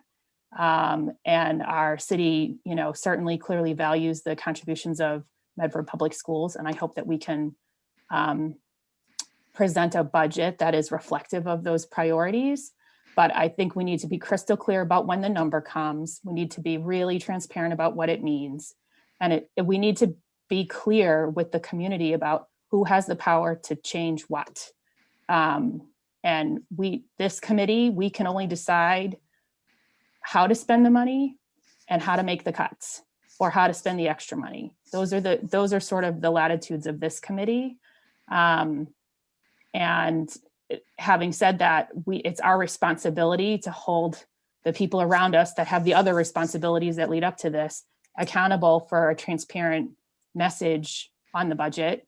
And so that our constituents are just super clear about where we are at and so that they can all, make decisions about how that impacts, their participation in Medford Public Schools. Because I think there are scenarios that could land people in that position where they say, I need to evaluate my participation here if this is how we're going to spend. So I know we're hearing doom and gloom from lots of places. I also know that the state's revenue blew the doors off its projections for January. So perhaps there's some better news coming. But either way, I want us to proceed with an open dialogue and transparency around what the funding is, what decisions will be made, and how that helps us align our priorities or doesn't. Thank you, Member Graham. If I may, as soon as we heard about Chapter 70 from the governor's budget a week or two ago, and as soon as we heard about the cut of almost $1 million in the charter school reimbursement, I made sure, when I talked to our finance team, that we let the city council and the school committee know right away. So that's why you did get the email on the tough news, and along the lines of the federal stimulus for the good news of the Medford Public Schools, thankfully getting a little bit over $2 million. But with that, brings us down to about 1.2 in addition, when you subtract and add Chapter 70 charter school tuition and then federal stimulus 4. So what happened last year, usually in a normal budget cycle, we would know the number to give the school sometime in March, and then the budget would be created and budget hearings would start right away. Last year, we were so up in the air on every state number, UGA, Chapter 70, charter school reimbursement. We were having meetings with the lieutenant governor and the governor, and the schools was having meetings with DESE, and our finance team was having meetings with finance professionals, and they were telling us the gloom, potential 10-20% cut on a number of directions. So it was really hard, and we knew right up until the end, we didn't know about Chapter 70 being held harmless until I think one of the last weeks. So because it was the pandemic and because we're in a recession, we didn't have that number to really give the schools. We knew we had to level fund, but that was after the prior finance director already had increased the budget without permission from the city side by almost 5%. So we level funded the school side and we cut almost $1 million from the city budget.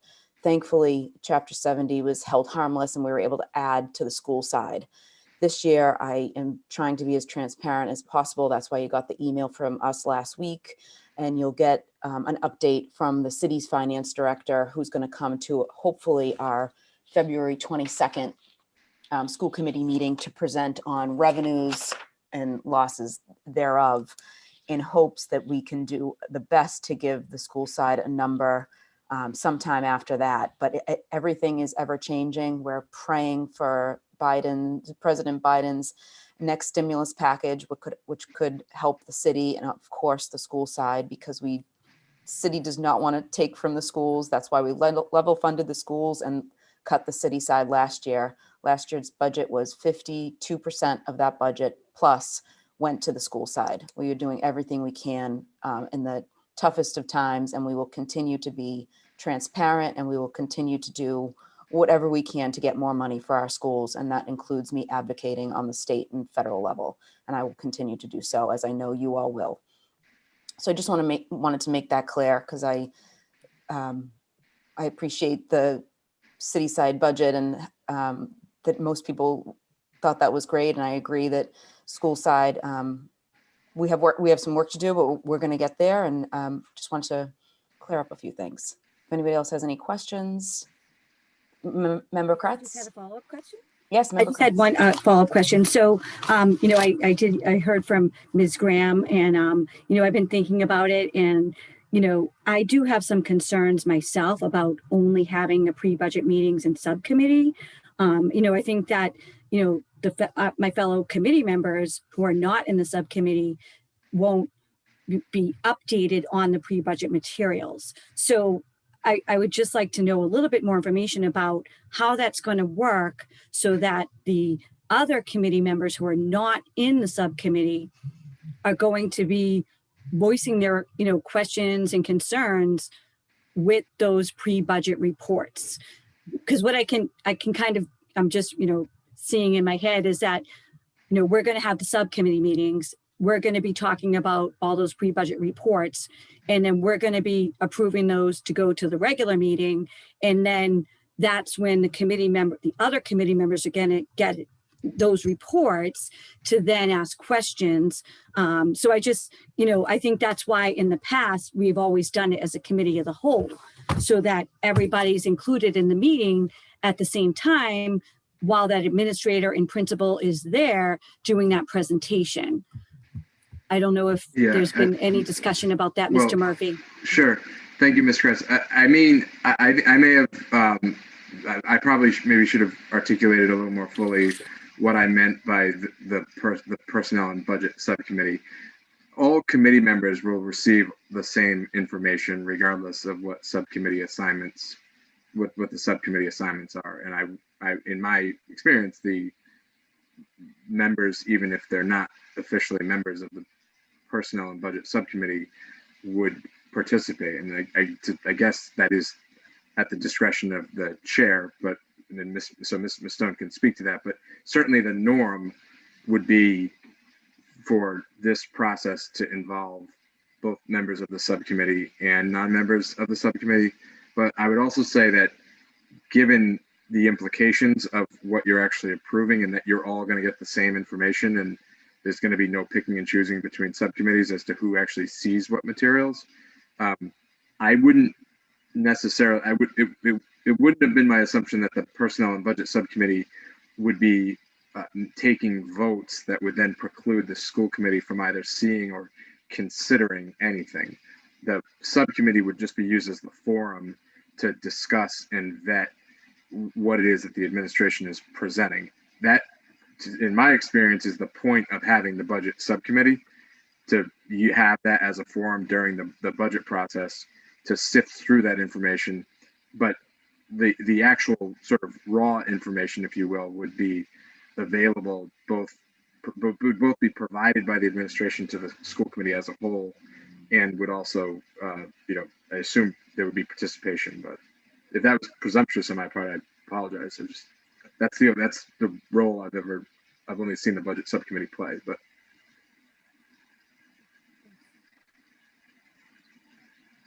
thank you, Mr. Murphy. Member Ms. Stone? Yes. I am the chair of the Personnel and Budget Committee.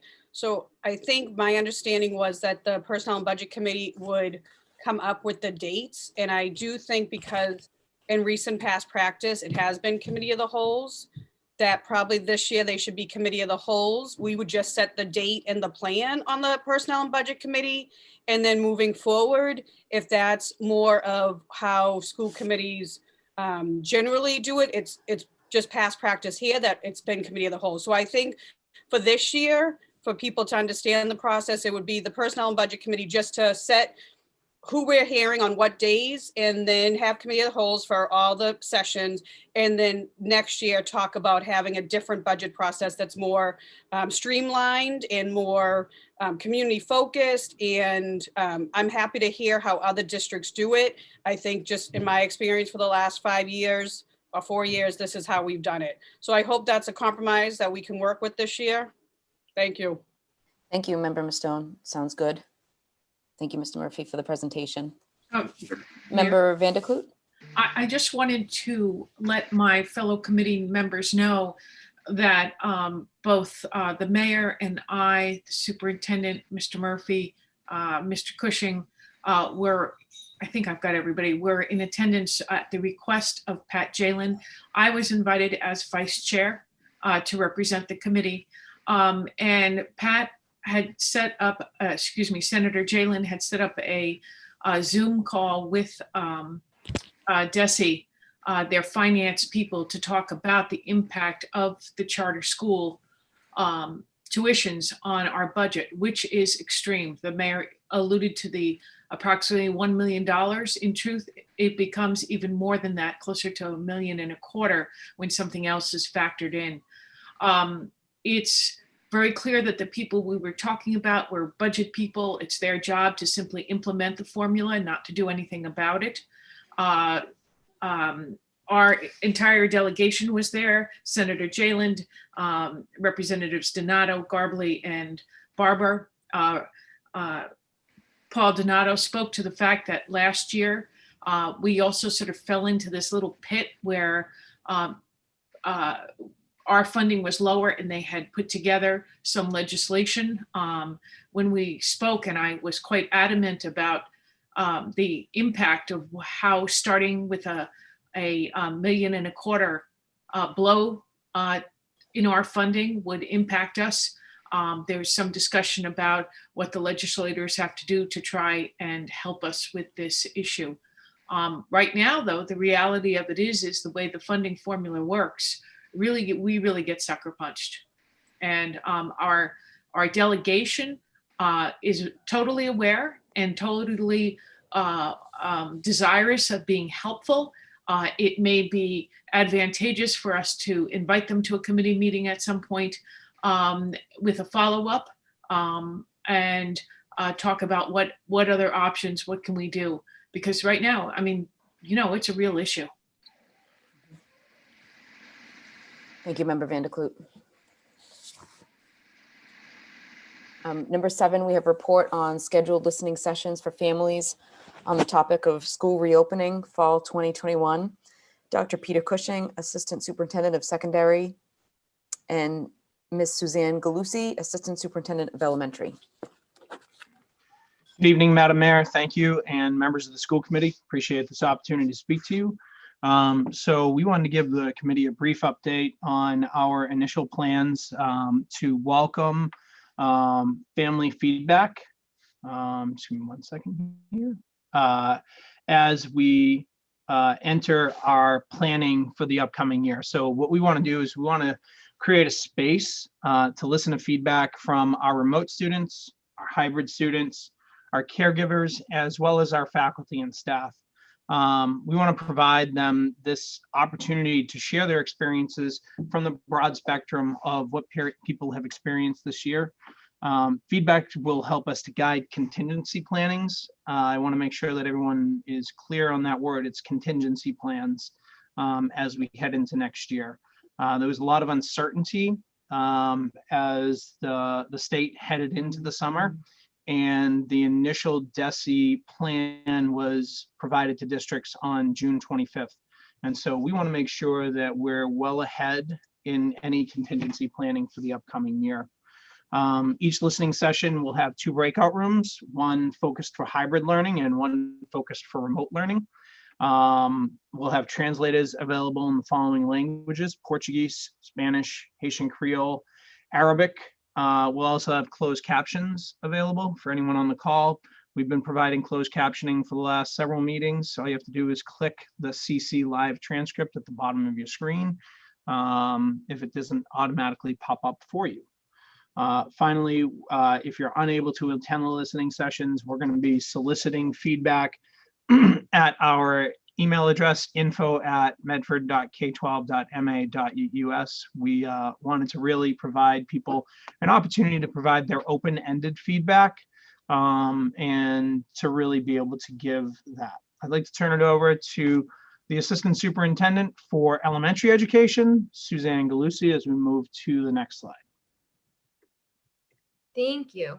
So as Dr. Cushing was saying, we're going to have 2 breakout rooms, one so we can get the feedback for the experience of the hybrid learning model and the other for the remote learning model. But what we're also doing is creating spaces at each level to listen for to the feedback and to people's personal experiences.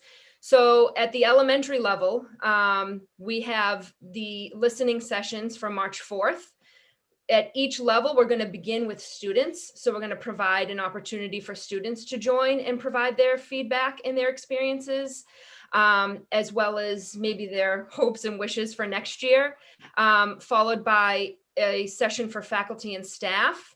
and then parents and caregivers. So as you can see, we're doing this at all 3 levels so that we can really target the listening and the feedback to people's unique experiences based on their level and their learning model. If you have any questions for us, we are happy to answer them, but this is really just like the beginning phase here of our planning work for next year. So the first thing we want to do is really just listen to people's feedback and input, and use that to help guide our planning. Thank you.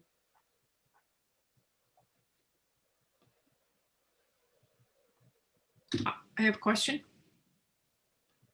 Yes, Member Van der Kloot. Yes, is there a role for the school committee in being able to attend any of the sessions, or how is that envisioned? You're welcome to attend any and all of the sessions, regardless of time.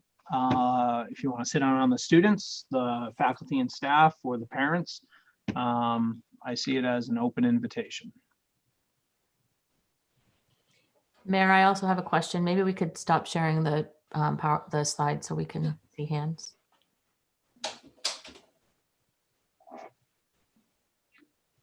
Member McLaughlin. Thank you. Thank you for the presentation, Dr. Cushing and Ms. Galusi. I am wondering if there's going to be consideration specific to the cohort A model, because it's more than sort of a hybrid or remote situation. It's our most vulnerable students, as you know, and 4 days in person, 1 day remote. So is there going to be any listening sessions specific to those populations?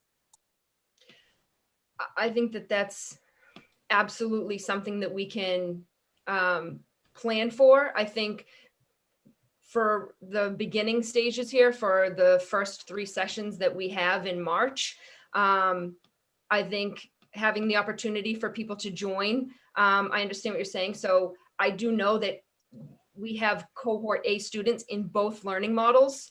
So I would suggest for the beginning stages here that they probably should attend the breakout session in which the model they're currently in. So if they're in person, then it would be the hybrid model. We do have cohort A students that are fully remote as well. I think providing the platform for people to be able to just provide their input and experiences on what this year was like for them is the crucial part that we really want to be able to hear and to make note of. And if somebody wants any additional time, we have directed them to the email address, but I am more than willing to have personal phone calls with people as well. And we'll look and see where we land with the listening sessions if we feel we need to add more. Yeah, I think that I'd like to see more specifically because I think, again, the most vulnerable students have different sort of subset. And so instead of them having to attend necessarily 2 meetings, going to both, whether there's an individual meeting specific to that. So just a thought, food for thought, again, with the time constraints that our families have, as you can imagine, having to go to 1 general session and then 1 individualized session might be a little bit tricky, but I will defer to administration, but would love to be kept into the loop as to what you all decide that will be most meaningful for the most vulnerable cohort A population. Thank you. Thank you, Member McLaughlin. Dr. Edward Vincent? Yeah, I just wanted to say that in coming up with the 9 sessions, that's an additional 9 hours of meetings on top of the meetings that we have. And when I think about the most vulnerable and knowing that we have a significant amount of students where English is not their first language, where we did try to at least get the translation available for some of our English learner populations. I do feel that even within the breakout groups, if it's something we can go back to the drawing board, but I do feel providing an opportunity to listen. This is really an opportunity to listen. So even as a cohort A member, if there's a specific thing that you want to be able to share, that opportunity is going to be made available. So we can try to go back, but I'm just saying like to the intent is really to be able to listen to the feedback. And we know that some people might not be able to attend the sessions that are available, but they will be able to email or send in questions or their own personal reflections. So I just want to say that this is not the intent, or the spirit was not to exclude anyone, but to give everyone an opportunity. And so one of the areas that we've gotten a lot of feedback is a significant amount of the communication that comes out from us, from myself personally, and talking about what's happening at the school is specifically geared toward hybrid students. And so a lot of families that are fully remote feel like, are they really still considered part of the school? And by all means, the answer is yes, yes, yes, yes, yes. And so by trying to separate out into two groups, to have remote only families give feedback and hybrid families providing feedback, to be able to take that information from the two groups and really listen to the feedback that's being said, so that it will be able to help better inform us as we move forward.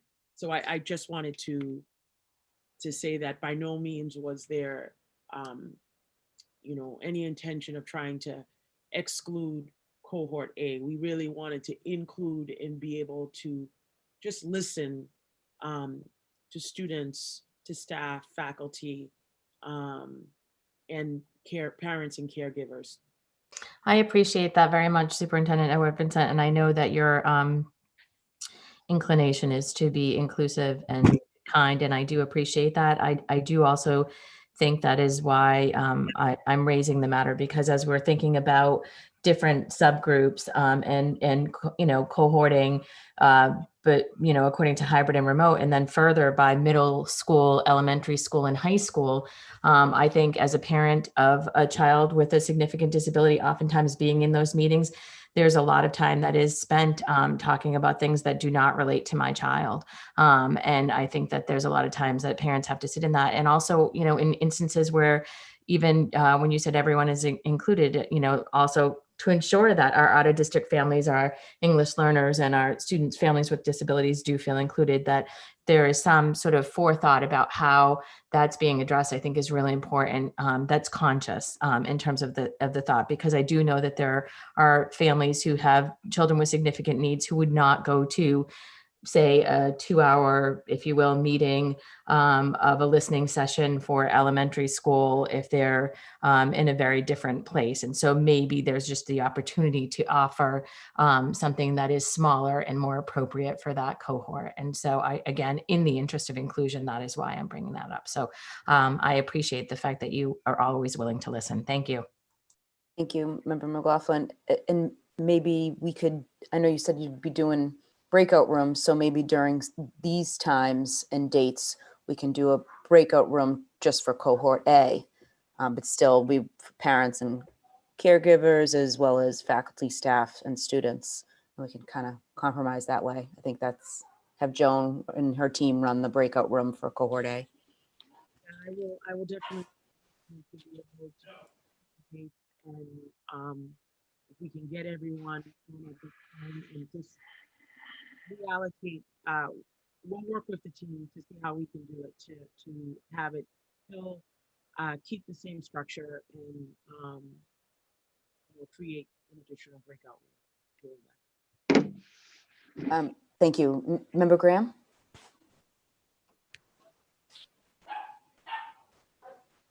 I just wanted to say thank you for this. I think it will mean a lot to all the families in the district who have struggled through this year and last year in one way or another, to have an audience and an option. And I know it's a tremendous amount of work to put these things together. So I wanted to offer my assistance. I'm happy to facilitate, take notes, or do anything else that you all need as an extra pair of hands at any or all of the sessions. I'll make myself available, and I will tell my clients they have to wait another day so that I can go listen to the students too. So just let me know what you need. I'm happy to help.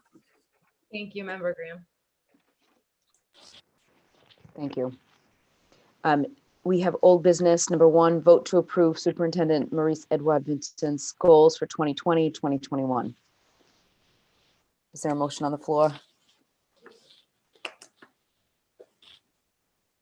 Motion to approve? Motion approved by Member Kratz, Member Graham, and then Member Vanderklut. Yeah, I just had a quick question.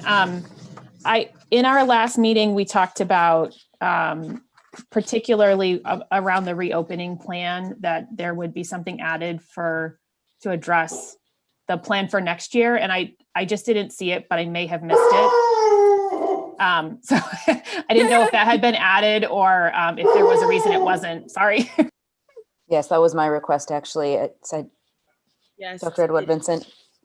It is added. We have it recorded in the notes. This was just the exact one that I had submitted to you, but that was definitely added. That request that was added at the last meeting.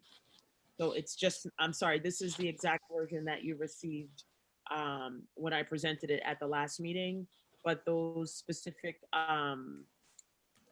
changes have been or are part of the goals for this year. Great.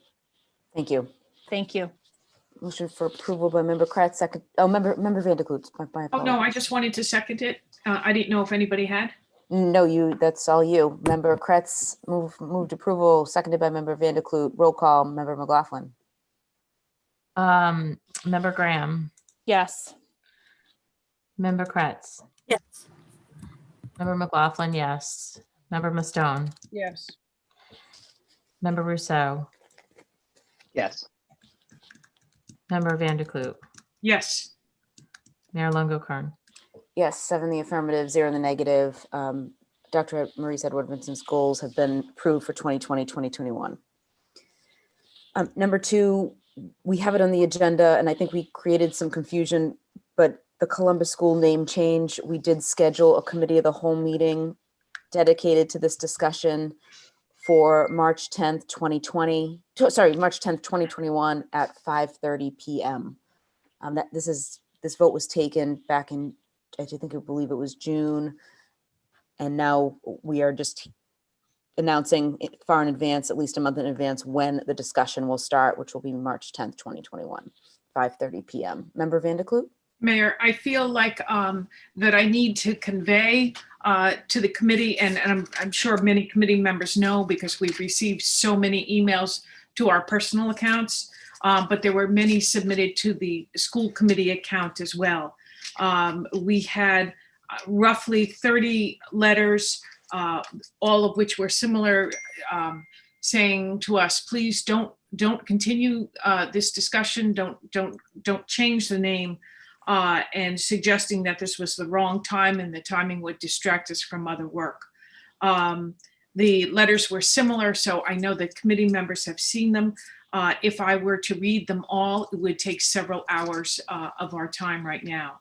Conversely, we also received almost an equal number supporting the name change with people. The letters were a little bit more different, more diverse in their discussions, but again, asking that we do keep to our intent. There was one submitted, I want to mention in particular, by a 3rd grade student who also asked us please to keep to our intent. So clearly people thought that we might be changing. There was also a petition submitted by Medford United. I think it is appropriate for me to just read this. It says, please join Medford, Mass residents in signing this petition requesting the Medford, Mass School Committee, and it names us, immediately rescind their vote to change the name of the Columbus Elementary School in operation since 1929. The name change was approved without community input. Community input and transparency should be sought before major decisions are made. Please sign the petition so we may right this wrong and be the vibrant community we are. There were 395 Medford residents on this, but more than, and with 1,426 additional names. On this, it is our custom to ask for addresses. It was just signed with names. On the emails I was receiving, I don't think people are necessarily clear all the times that they're supposed to have their address as well. So I started writing back to people, but frankly, there were so many, it kind of got out of hand. All of these will be submitted to be part of the record. I'll work with Susie on that tomorrow so that we're sure that they're read into the record or they're written into the record. I think at this point, what I hear your intent is that we're going to go ahead with the meeting we have, but I do want you to, I wanted to present both the pro and the con and the very deep feelings that people have both ways, very deep feeling. And if I can interject a personal note, the question is in this very difficult discussion in our community, because it is and has been divisive, is how can we come together in a positive way? And that is my deepest hope, is that we will find a way to find some common language and common desire around this issue, so that in fact it doesn't divide us, but it brings us together in celebration of a rich Italian culture, which maybe isn't defined by the name Columbus.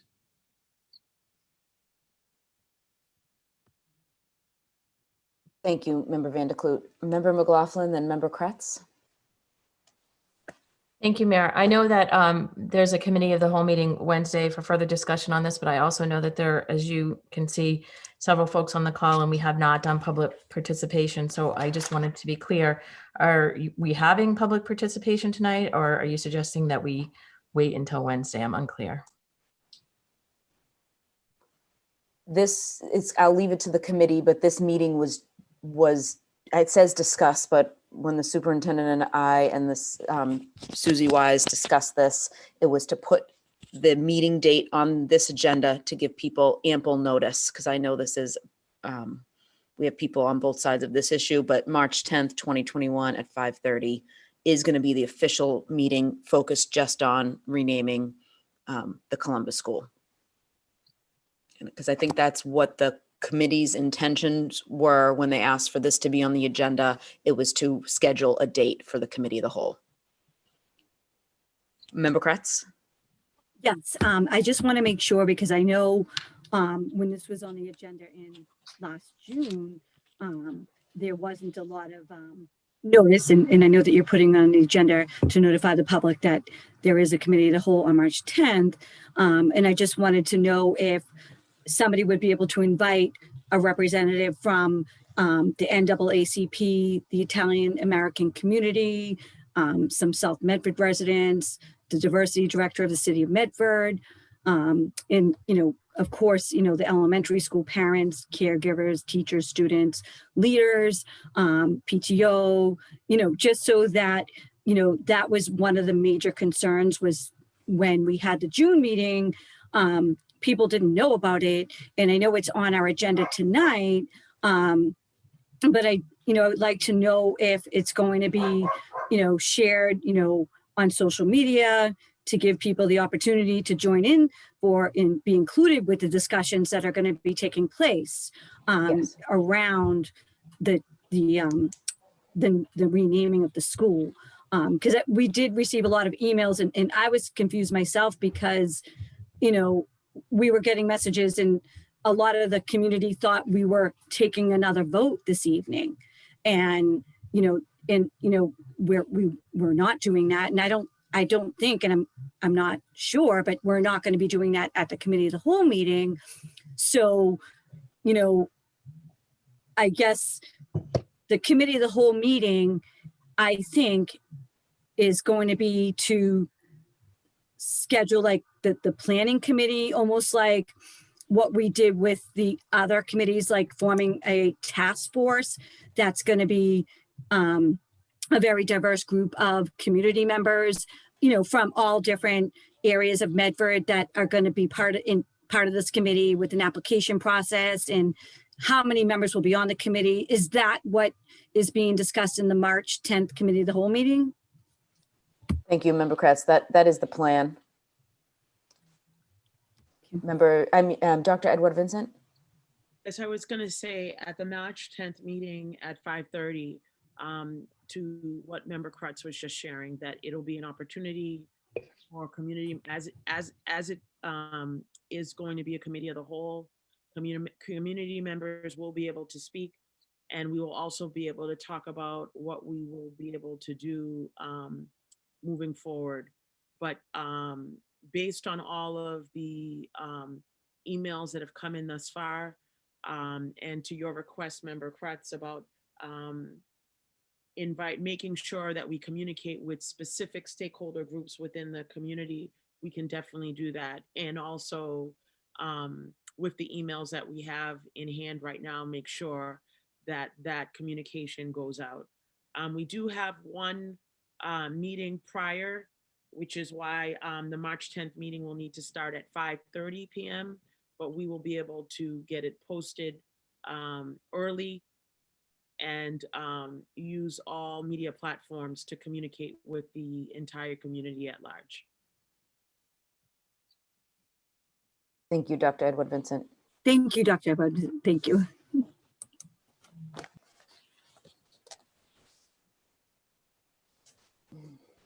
Member Vanderhoek, did you have your hand up? Or Yes, I guess one of the things which I'm wondering is if there's a way, we need some help, I think, bringing our community together on this. I think it's deeply painful to see such a large rift, and people on both sides, obviously very committed, but I don't see yet, I don't see a bridge forward. And if anybody, I'm wondering whether there's any sort of any steps we can take, and if any community members have some thoughts in this of how we can help bridge this. I know that many people have suggested that that we understand the Italian community's concern about losing a landmark that is important to them. And so, many of us, there's so many different names that could possibly considered if we were to not only, to think about it in a broader sense as an opportunity. I personally feel it's extremely important. I know when I first came to Medford, I found myself delightfully surrounded in a neighborhood where, by a wonderful, warm Italian family who took us in, who was so valuable to my own adjustment to Medford, and where I learned about gravy rather than sauce. And I'm just wondering, again, whether there's people are very strongly feeling they're negative about taking away Columbus, but I just want to, is there any potential of going forward and thinking about, is there any place where we might move towards honoring our Italian heritage in this community with a different name? So I just want to throw that out and say, I'm hoping that somebody might start thinking about that in a positive way. Thank you, Member Vanderhoek. By the way, and the only other thing I did want to mention is we had originally said it was important for our students at the Columbus to be involved. And so I want to make sure we don't forget that piece. Thank you, Member Vanderhoek. You pointed that out twice. Sorry. No, I think it had to be said. And I know Member Kretz also pointed that out, making sure that the committee, and we have to be aware of that, making sure the committee that we do appoint is very diverse, and we take into account the rich Italian culture and hopefully we can carry that on moving forward. And I know that is a bone of contention for some, and some don't want the name changed at all. So we have to do our best to try to bring people together and move forward to make as many people comfortable with this as possible. Dr. Edward Vincent. I just wanted to say, in response to Member Vanderkloot's comments, that I know that there are a lot of mixed opinions about the name for the Columbus School. But if I was being asked, if I was giving my personal opinion, I feel that we don't have another school right now that actually represents the Italian heritage. And in Medford, we do have a large Italian community as well. And one of the things I would hope would be if in fact, you know, the final decision is the name is going to be changed from Columbus, that as a community, we would think about other Italian Americans who have, or not necessarily Italian Americans, or just Italians that could still be living in Italy, that we would still be able to recognize and honor the culture. I've said, you know, I love the music of Andrea Bocelli, and he is blind, a beautiful singer, has a wonderful voice, that there are a lot of Italians and Italian Americans that have contributed to, you know, great things that have happened. And so I would hope that as we're thinking about other name options, that would be something that is not completely taken off of the table. So I just wanted to share that I think that should be part of the conversation. And hopefully we can have a very fruitful conversation on March 10th at 5:30 and be able to put in the structures necessary for groups that can work on it collaboratively.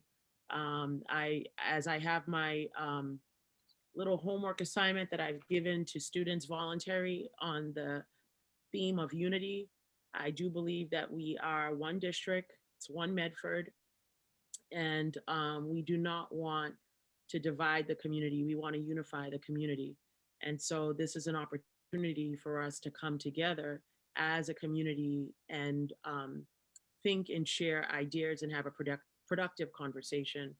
So I just wanted to share my thoughts. Thank you. Thank you, Dr. Edward Vincent. I saw Mr. Colin Bailey's on the call too, shaking his head when you spoke. So thank you for being here, Colin, as our student rep. Of course. Thank you for having me here. Okay. And next we have, so we'll make sure we publicize that meeting broadly.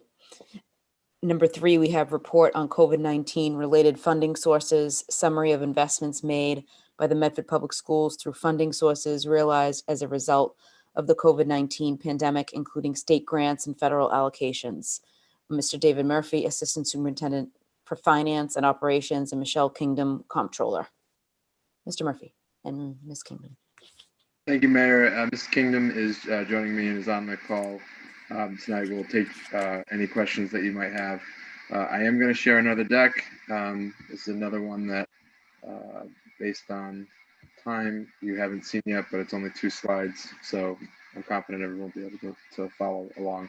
There's a tremendous amount of backup data for this, and so my recommendation, or my request, I guess, would be that if people have specific questions about funding sources that have been realized as a result of the COVID-19 pandemic, you just let us know, and we're happy to dig through as necessary to identify for you how those funds have been expended, what's been prioritized, and in many cases, what's been procured.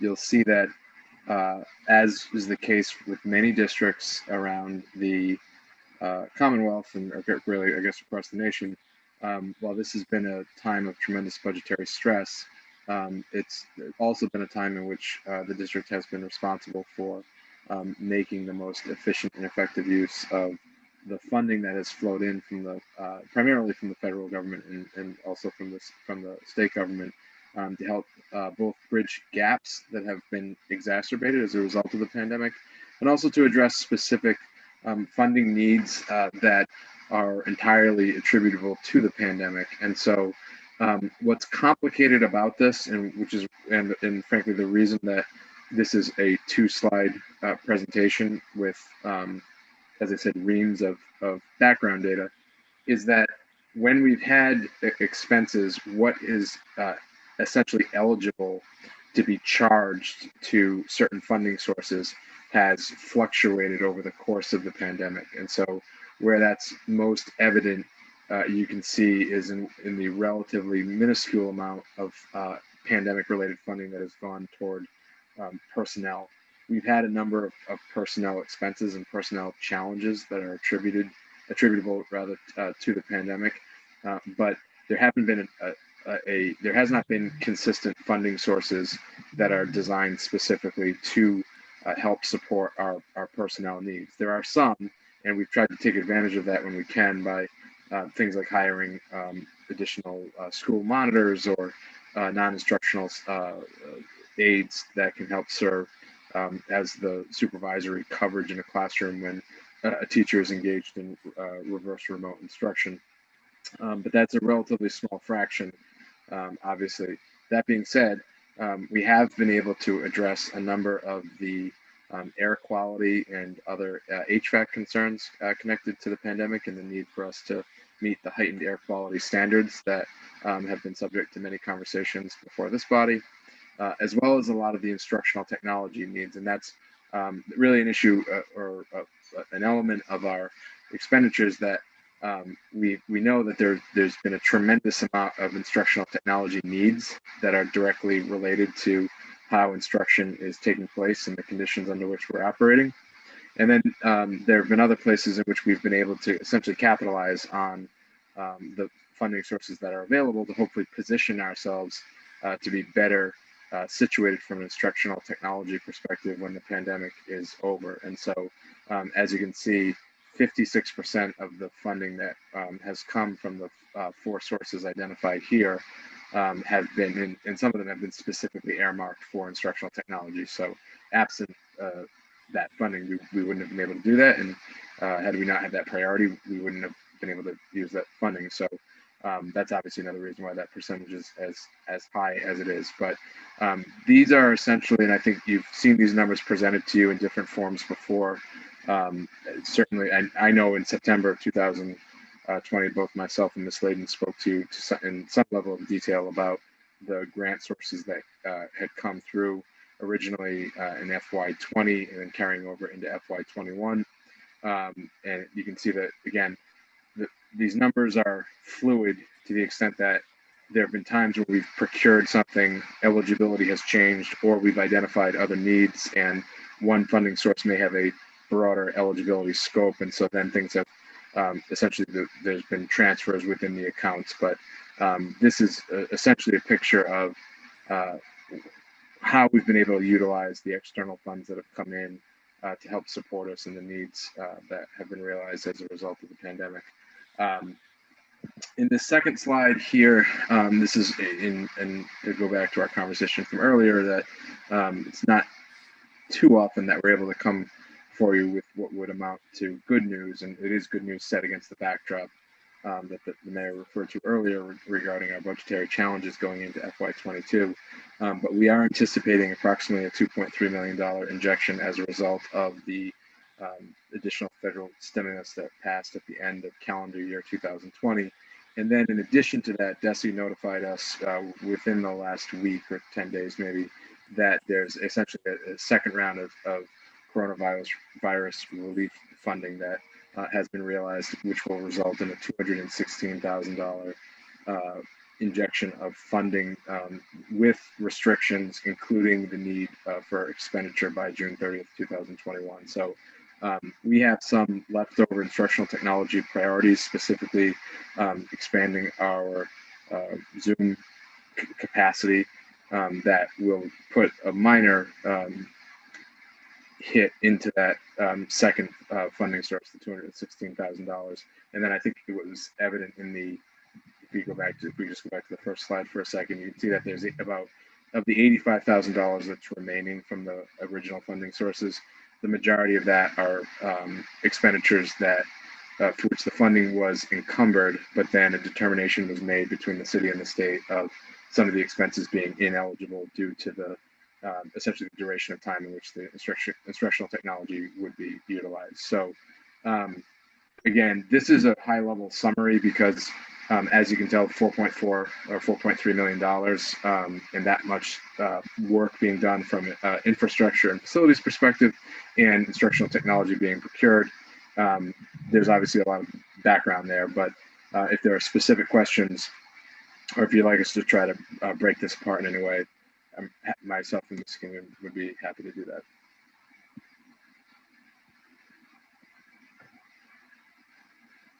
Thank you, Mr. Murphy. That was very thorough. Okay, no questions, we can move on. We have resolutions. Mayor, we'll provide a more detailed memo that providing some of the highlights of the instructional technology. I do think the committee should be aware of how many headphones, how many Chromebooks, how many MacBooks, how many amplifiers, how many projectors. All of that stuff is related to the different way in which instruction is being delivered, and we'll provide a more itemized list so people can sift through that. If they have any questions, happy to answer them. Great, thank you, Mr. Murphy. Member Graham? Thank you for that. The presentation was really helpful in sort of laying out all the various sources. And I know that's been a question that's been asked a couple of times.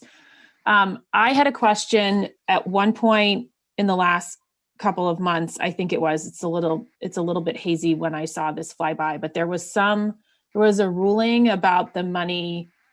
I think it was from CARES Act in terms of the requirement of districts to give a certain amount of funding to parochial schools, private and parochial schools that had been reversed. Can you describe what happened there for us and how that impacted? Yeah, I'm familiar with happened? that. Right, I think it was a court decision that put the brakes on some of that funding. And at the moment, the details and the sort of what I suspect is a constitutional basis for that, I don't have at my fingertips, so I'd have to get back to you on that. I can tell you that with regard to the technology grants, the first version of those that came through, and I actually might have one thing that would answer that. Well, I can tell you that there was about $60,000 that was expended toward parochial schools that the district was responsible for making sure was ultimately expended on behalf of the students attending those schools. And that in the second round of funding, that is not being included. I frankly don't know whether that's attributable to that court case, which my understanding is being appealed. So I'd be a little surprised if that policy change is specifically as a result of that decision. But I can tell you that it won't have the same financial impact coming out of the as of now, won't have the same financial impact coming out of the 2.3 million that it did in the original allocation, which, as I said, was about approximately $60,000 that was expended on behalf of students, Medford's school-aged children in Medford who are not enrolled in the Medford public schools. And one more question. Do you have a timeline for when you expect to be talking about the grant spending of this upcoming funding and what the plans are for that? In terms and of how does that relate to the budget process in general? Yeah. You mean in terms of prioritization for the what we're calling the 2.3 million? Yeah. What I can tell you is that for fiscal year 21, the priority is making sure that some of the COVID mitigation strategies that are employed are fully sustainable. So there are other funding sources for that, and we've got some valuable. There's a variety of ways in which we're making sure that everything we're doing is sustainable, but that is a backstop to make sure that everything we're doing in schools, everything from a PPE perspective to finalizing any most of our HVACs that work, sort of what's been identified is completed, but other than those things and a few other COVID mitigation tactics, it is our hope that funding is fully intact, or as close to fully intact as possible at the start of the new fiscal year. And part of that is because, as was mentioned in the previous I think it was in the previous presentation, or maybe it was in this one. As of now, that funding is designed to go through all of FY22 into FY23 and potentially beyond. It's, if everything we're hearing from the federal government, is realized, then there should be additional support, but that's obviously not something we can count on. And so for that reason, we're trying to be as conservative as possible to make sure that whatever additional expenses are identified as a result of what was hopefully a waning pandemic by that point, that there's funding to support that in FY22. Fingers crossed on the waning for sure. And so one of the reasons I ask is because we delayed the spend of a considerable amount of money before you joined us in this happy party in Medford.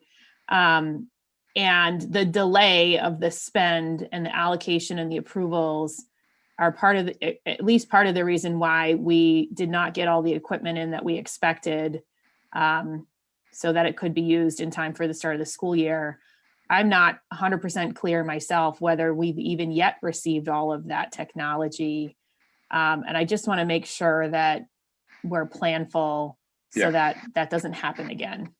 Yeah, I would say that very, very good question, and something that I think we have to look at on an ongoing basis, because I don't think we'll ever get to a point and say that's the nature of investments in instructional technology, that both because of the lifespan of some infrastructure and because of the need to constantly be reassessing to determine what the next priority should be. It's definitely an ongoing challenge. I would say that you saw that we spent 56%, and I think it's approximately $2.7 million. It's some pretty significant investments, including investments that were made this fall and going into early winter. And so there's a lot of technology that I would say we're in a pretty good place in terms of from an instructional technology perspective. That's not to say it's not a priority or not something we'll have to be looking at. But I think it's fair to say that the district's in a much different place than it would have been in a year ago. And just as an example of that, we're well positioned in terms of our Chromebook allocation now, that we have both what we need and essentially the next round as the next sort of group of Chromebooks, because the Chromebooks, like every district, it's made up of Chromebooks that were bought in different years. And so they have different life expectancies. And so we've been able to invest in a way that certainly through next year, and I think a few beyond, we're going to be in a position to make sure everyone has a Chromebook that works well with our network, and has a lifespan that people can rely on. That's just an example, but I think we have to look at it on an ongoing basis. Thank you.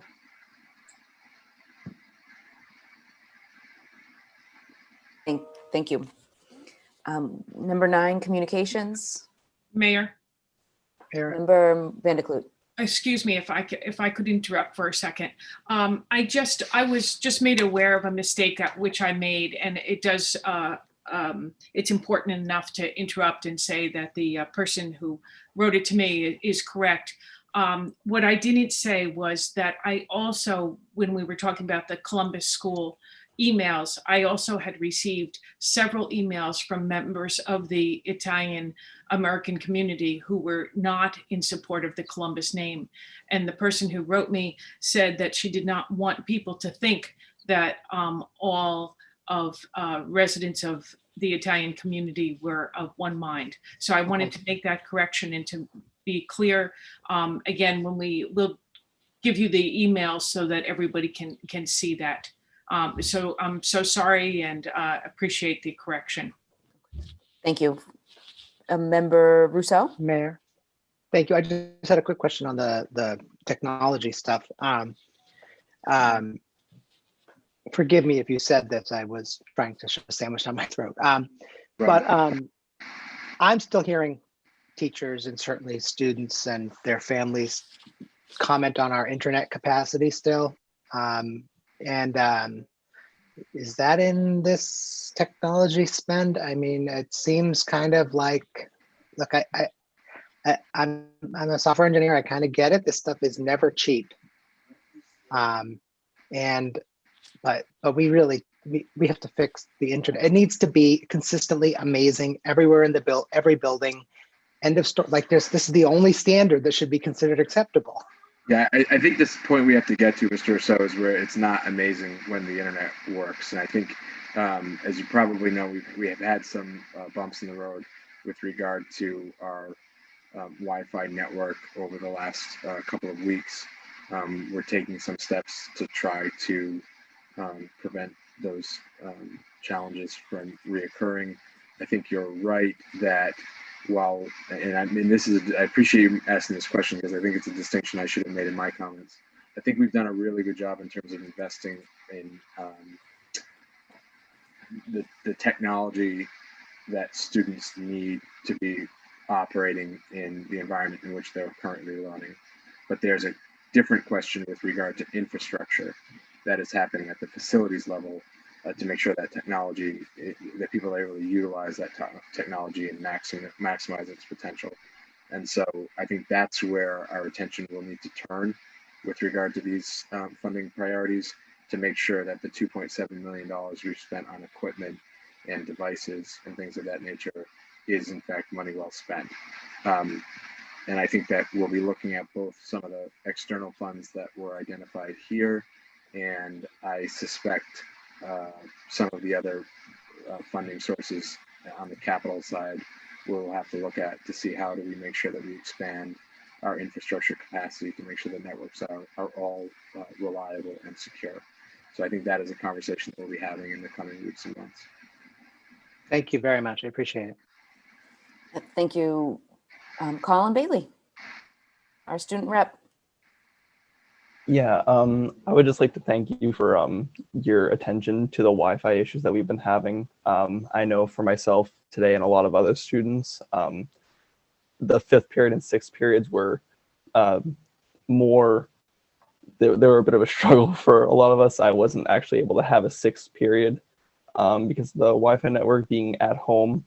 And I just want to thank you for your attention to fixing the infrastructure and the Wi-Fi there and making it the best possible experience for all of us. It's a difficult time and I understand that you're doing your best and I really appreciate that.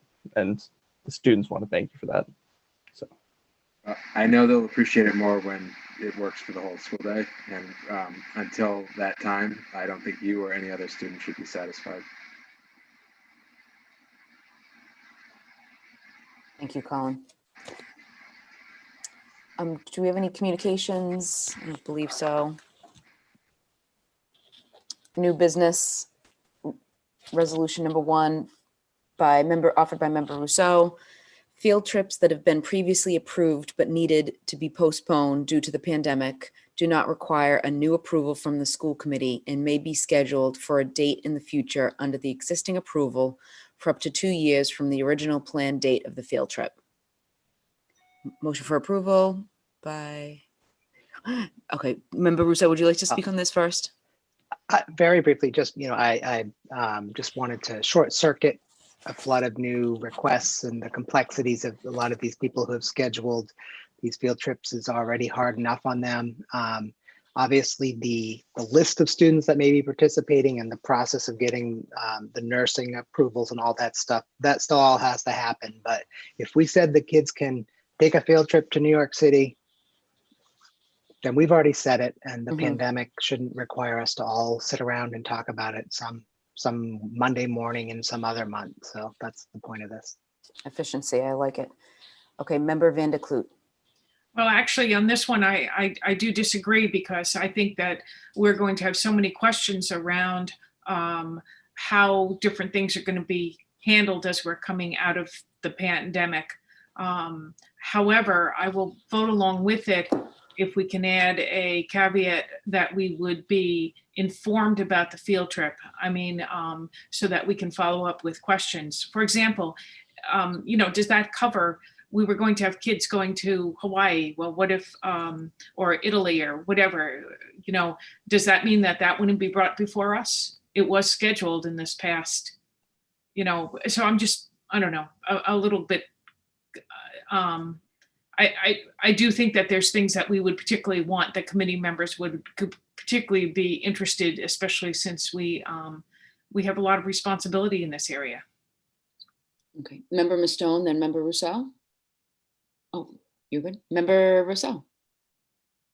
Thank you. Mayor, if I may, maybe we should vote on this and then send the policy for field trips back to subcommittee to have it tweaked, because the current policy doesn't really say anything about the pandemic or any kind of specialized considerations. So, I mean, just following our policy, if we brought it up and we talked about it, I mean, we could, as members, decide we don't feel comfortable because of the pandemic, but that's not actually a consideration. Like all the I's have been dotted and all the T's have been crossed. Saying no, we don't approve it seems kind of arbitrary. And I also feel like the nursing department, you know, if they say it's good to go, I mean, they still do kind of hold the, you know, the veto power over things, as my understanding. So I don't expect any of our field trips to be getting on a cruise anytime soon. And those wouldn't be opened up and available at all. So Paul, would you be okay if we just added a sentence that the school committee will be informed by email? Yeah, by email prior to. Absolutely. Yes. A trip taking place. Yes, yeah. Of course. That sounds great. Just so we have some opportunity to ask questions. Well, but that's, if I may, I mean, I don't want them to have to come before us and be on the agenda like they do now for ones we've already approved. So, I mean, if we get an email or a report or just a notice that this is planned and is going to happen, that's different than asking the person who's running the field trip to come and do another presentation before us. Well, and you know, I just feel like that, you know, I don't feel like any of our field trips, you know, the Italy field trip, nobody's rushing to get to Italy right now. I don't know that we could legally even get to Italy. By the time it's opened, I mean, the parents and the students would, and the staff running it would be using their judgment. So Paul, I would be comfortable with upon approval from the superintendent. I like that. I don't, as a school committee member, I don't personally need to do it, but I want to make sure that there is a check in place because there have been differing circumstances. So if I can add upon approval by the superintendent, I'm fine with it. So an email to the school committee and approval by the superintendent. That's great. Okay, motion for approval by Member Rousseau, as amended by Member Van de Kloot. Member McLaughlin. Thank you. So I'm a little bit confused. So maybe it's just getting late. I need a little bit of clarification, especially being as a first-time member and not knowing previously approved field trips. Is there going to be some list that we're made aware of what the previously approved field trips are, so that we know that they, you know, if they're moving forward by the superintendent, that we have some context here, because, you know, this institutional knowledge bit is tricky. It would be nice to have. Thank you.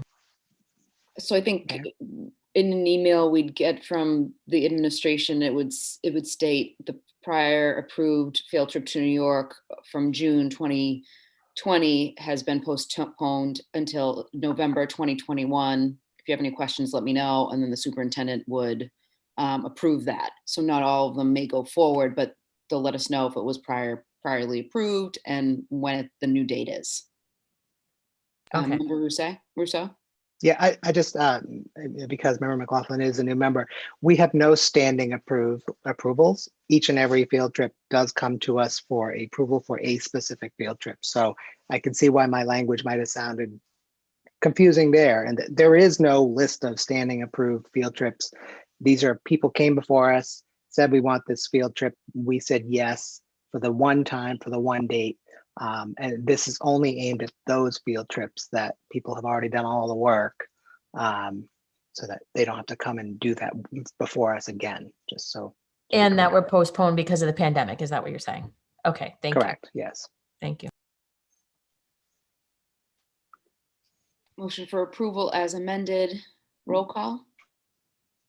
Member Graham. Yes. Oh, sorry. Who was the second on the motion? Member Vanderklut? Thank you. Member Kretz. Yes. Member McLaughlin, yes. Member Mastone. Yes. Member Rousseau. Yes. Member Vanderklut. Yes. Mayor Longo Kern. Yes, 7 in the affirmative, 0 in the negative. The motion passes as amended twice. Number 2, the Medford Public Schools Assistant Superintendent of Elementary Education and the Assistant Superintendent of Secondary Education will present an overview of the efforts underway to prepare students and staff for the administration of the MCAS at the elementary, middle, and high school levels, and will include details such as how fully remote students will be tested, equipment setup, including space and social distancing plans, and proctoring plans. The presentation should also include what practice MCAS testing is taking place throughout the district and how that will be like or different from the actual MCAS testing. Estimates of total learning time lost due to practice and actual MCAS testing by grade level will be provided. Additionally, we should be supplied a current total by level, elementary, middle, high, of the number of students that have opted out of taking the MCAS thus far, and what plans are underway to provide those students with meaningful education during the time other students are taking practice and real MCAS tests. This information will be provided. It's not going away, Buster. This information will be provided to the committee on February 8, 2021. If there is insufficient time to assemble this information, then a special meeting of the Medford School Committee shall be called the week of February 15th, 2021 to provide this information. Offered by Member Rousseau. Member Rousseau. Thank you, Mayor. I believe actually that there is a document in our packets to answer most of these questions. I do have one question after reviewing that, and that was related to whether or not the number of parents who have opted out of MCAS this year was surprisingly low. I feel like I actually know more parents that are opting out than that number. So I guess my question was, is there a district-wide practice that the principals have all been instructed to follow and a documentation strategy so that they are all consistently doing it? I know some parents will send an email. If they know the principal well, they might just be like, hey, Suzanne, I mean, when you're a principal, don't give my kid the MCAS, and you'd be like, okay. And then other principals might want to have a letter from a lawyer. Just kidding. But my point is that without any single statement of how it has to be submitted and how it is tracked, I found that the 3 number was quite surprising. So I do think that when Dr. Cushing and I were preparing this report for you, if you go on the Department of Education website, you'll find some information about MCAS in general. But we had to do a lot of digging to find some of the specific details because some of it has not really formally been released. So in a phone call, we found out late Friday afternoon, that the MCAS is right now just for, it's online, but it's to be taken in person. They are not offering a remote option. I do probably feel that when parents know this, that number will probably likely creep up. As I said, since we just found this information out on Friday afternoon, that is some of the work that Dr. Cushing and I and central office have to now do with school leaders and as a district to figure out the logistics and the plans for how to approach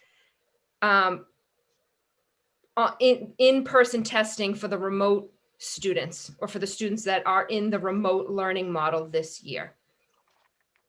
So yes, currently at the time, there are only 3 students at the elementary level, and at the middle school level and the high school level, principals have not heard from parents about opting out. And the manner in which any parent, if they want to opt out, should be in a letter or an email a phone call would not suffice. And generally speaking, opting out of the both state and federally mandated by law. So most states rely on the federal government. Massachusetts has its own law for the assessment system. So it is generally speaking not something that schools publicize or push, as participation is something that schools strive for based on those laws and the accountability. The state this year is using MCAS purely for diagnostic reasons, but not for accountability. But if a parent caregiver were to opt out, it should be in the form of a letter or an email to the school principal. Member Rousseau? I would just urge that now that I have now received 4 different text messages from people who have confirmed they have opted out, 2 at the middle school and 1 at the high school, that maybe there needs to be some kind of a systematic approach that principals are instructed they must use. I mean, my memories of opting my kids out have always been like, I sent an email and nobody said boo. And that worked. I just find it hard to believe that, okay, I've got another one, somebody else who opted out. I'm not saying you didn't get numbers correctly from the people you talked to. I'm saying there is not a system in place for how principals are tracking this so that when you ask, you get an answer. And it really shouldn't be a hard question to answer. And it seems really important when it comes time to the incredible efforts that they require of proctors and that whole shenanigans that the proctoring system requires. If they don't know who the kids are that have opted out, I mean, you're going to end up with some pretty angry parents if you force their kid to sit in front of the computer after we've been instructed no. So I'm just worried about that. But I'm fully confident you all can fix this. I just want to make sure that there's another email. Sorry. Thank you. Thank you. Member Kretz? Yes, so I had a question. I did read through the report, and so from what we've all read is that DESE doesn't currently have plans to offer the remote testing option. So all the schools must plan to offer the testing in school. So I had a question, will there be enough space in each classroom at each school to accommodate all the students in the cohorts taking the MCAS test while maintaining the 6-foot distancing? So those are the logistical pieces that we are in the process of figuring out right now. As I had stated, we just got that information through a phone call Friday afternoon. So I think they're giving a lot of flexibility to that we can test each cohorts on separate days and separately. So cohort B and C do not have to be together, to take the test. But those are the logistics in terms of, as Member Rousseau just mentioned, the proctors that are involved and the people that are involved. Those are the pieces that we now have to figure out. And then, because I was curious what it was going to look like, and I know in the report that you gave us, there was a link to the TestNav tutorial so that you could get a look at it. And I was wondering if that link was going to be shared like in a memo so that community could then, take a look at what the TestNav tutorial looks like and get a feel for it. There's tools such as like a ruler, calculator, magnifying tool, a lot of different features, and you can go through it and just see what it looks like and get a feel for it. Yes. Great. Thanks. Going out. Thank you. Thank you. Number 3, we have resolution in support of expedited COVID-19 vaccinations for educators. See email for complete text. See attached document. Offered by Member Graham and Member Rousseau. Member Rousseau. Yes, I would be willing to forego the reading of this resolution if the members have actually read it. I don't If there are questions and we're going to get into it, then I would certainly be fine with reading it. Otherwise, I would be happy to skip it and just summarize it. If how does the membership feel? That'd be great. So this resolution was a resolution offered by some other school committees. It is urging the state, our state delegation and federal delegation to prioritize teachers for COVID vaccination. There is a very interesting dashboard that shows the whole country and where teachers are. And in Massachusetts, like much of Massachusetts's rollout of the vaccine, we are not in a good place. And teachers are not presently on the list of people that can be vaccinated. The amount of nonstop, what about the kids? What about the loss of learning time? What about, you know, all this stuff, and then to not prioritize teachers so that they can go to school and teach our kids is really just almost incomprehensible. So this resolution urges that, and I would ask that we also put this up on. I'm not sure if it's up on the website in the packet of documents, but should the public want to read the entire resolution? Thank you, Member Rousseau. Member McLaughlin. Thank you. And so urges, thank you for putting this forward. And I just want to clarify for the community, urges to whom. So I believe MASC put this out as a recommendation. So is this something that we're putting back to MASC and adding our name to a list? Are we sending this to the state delegation ourselves? Like, what are the next, what actually are you suggesting this, who this goes to? The governor. Member Rousseau, is this a letter to the governor? My apologies, I was muted. It is, one second, I have just accidentally closed my list of PDFs for today. Notebooks. Today is packets 2021. My apologies. It is calls on the state legislature, the governor, item number 3 directs the superintendent to transmit official copies of this resolution to the Commissioner, Department of Elementary and Secondary Education, the Governor of Massachusetts, Senator Elizabeth Warren, Senator Edward Markey, Congresswoman Catherine Clark, State Senator Pat Jalen, State Representative Paul Donato, Sean Garbely, and Christine Barber, and also to the Massachusetts Association of School Committees. The number 2 on the list is to urge the MASC to actually advocate for this. They are not presently, it's not presently a campaign of theirs to try to get this to happen. So.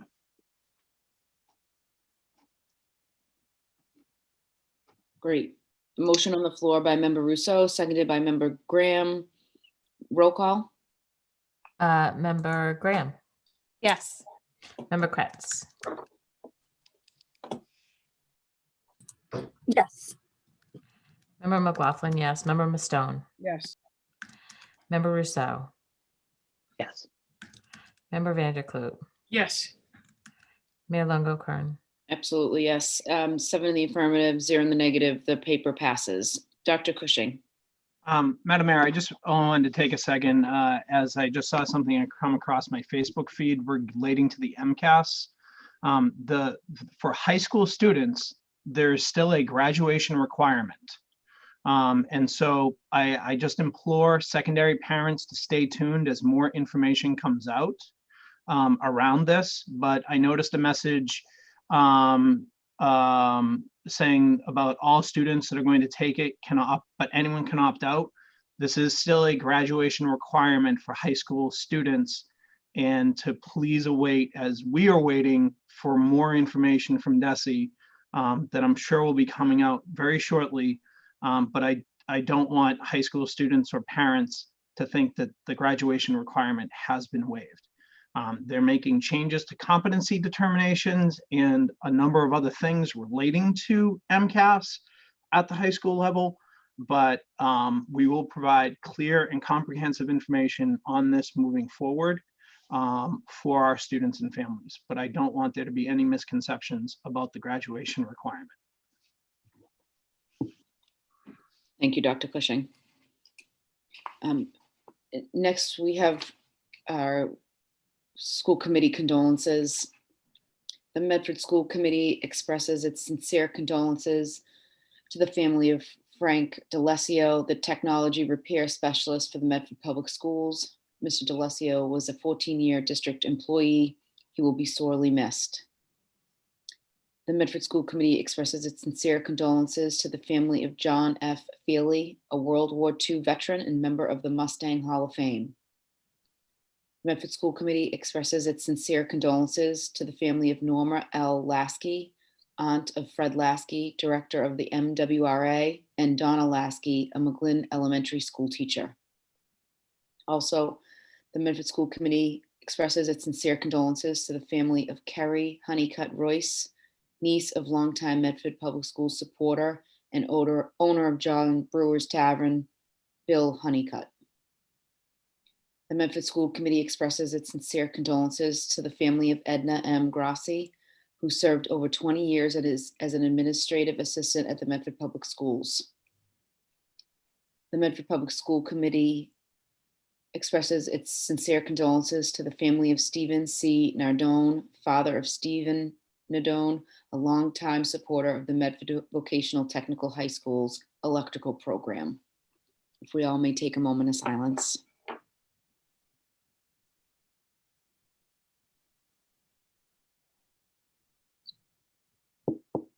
Thank you.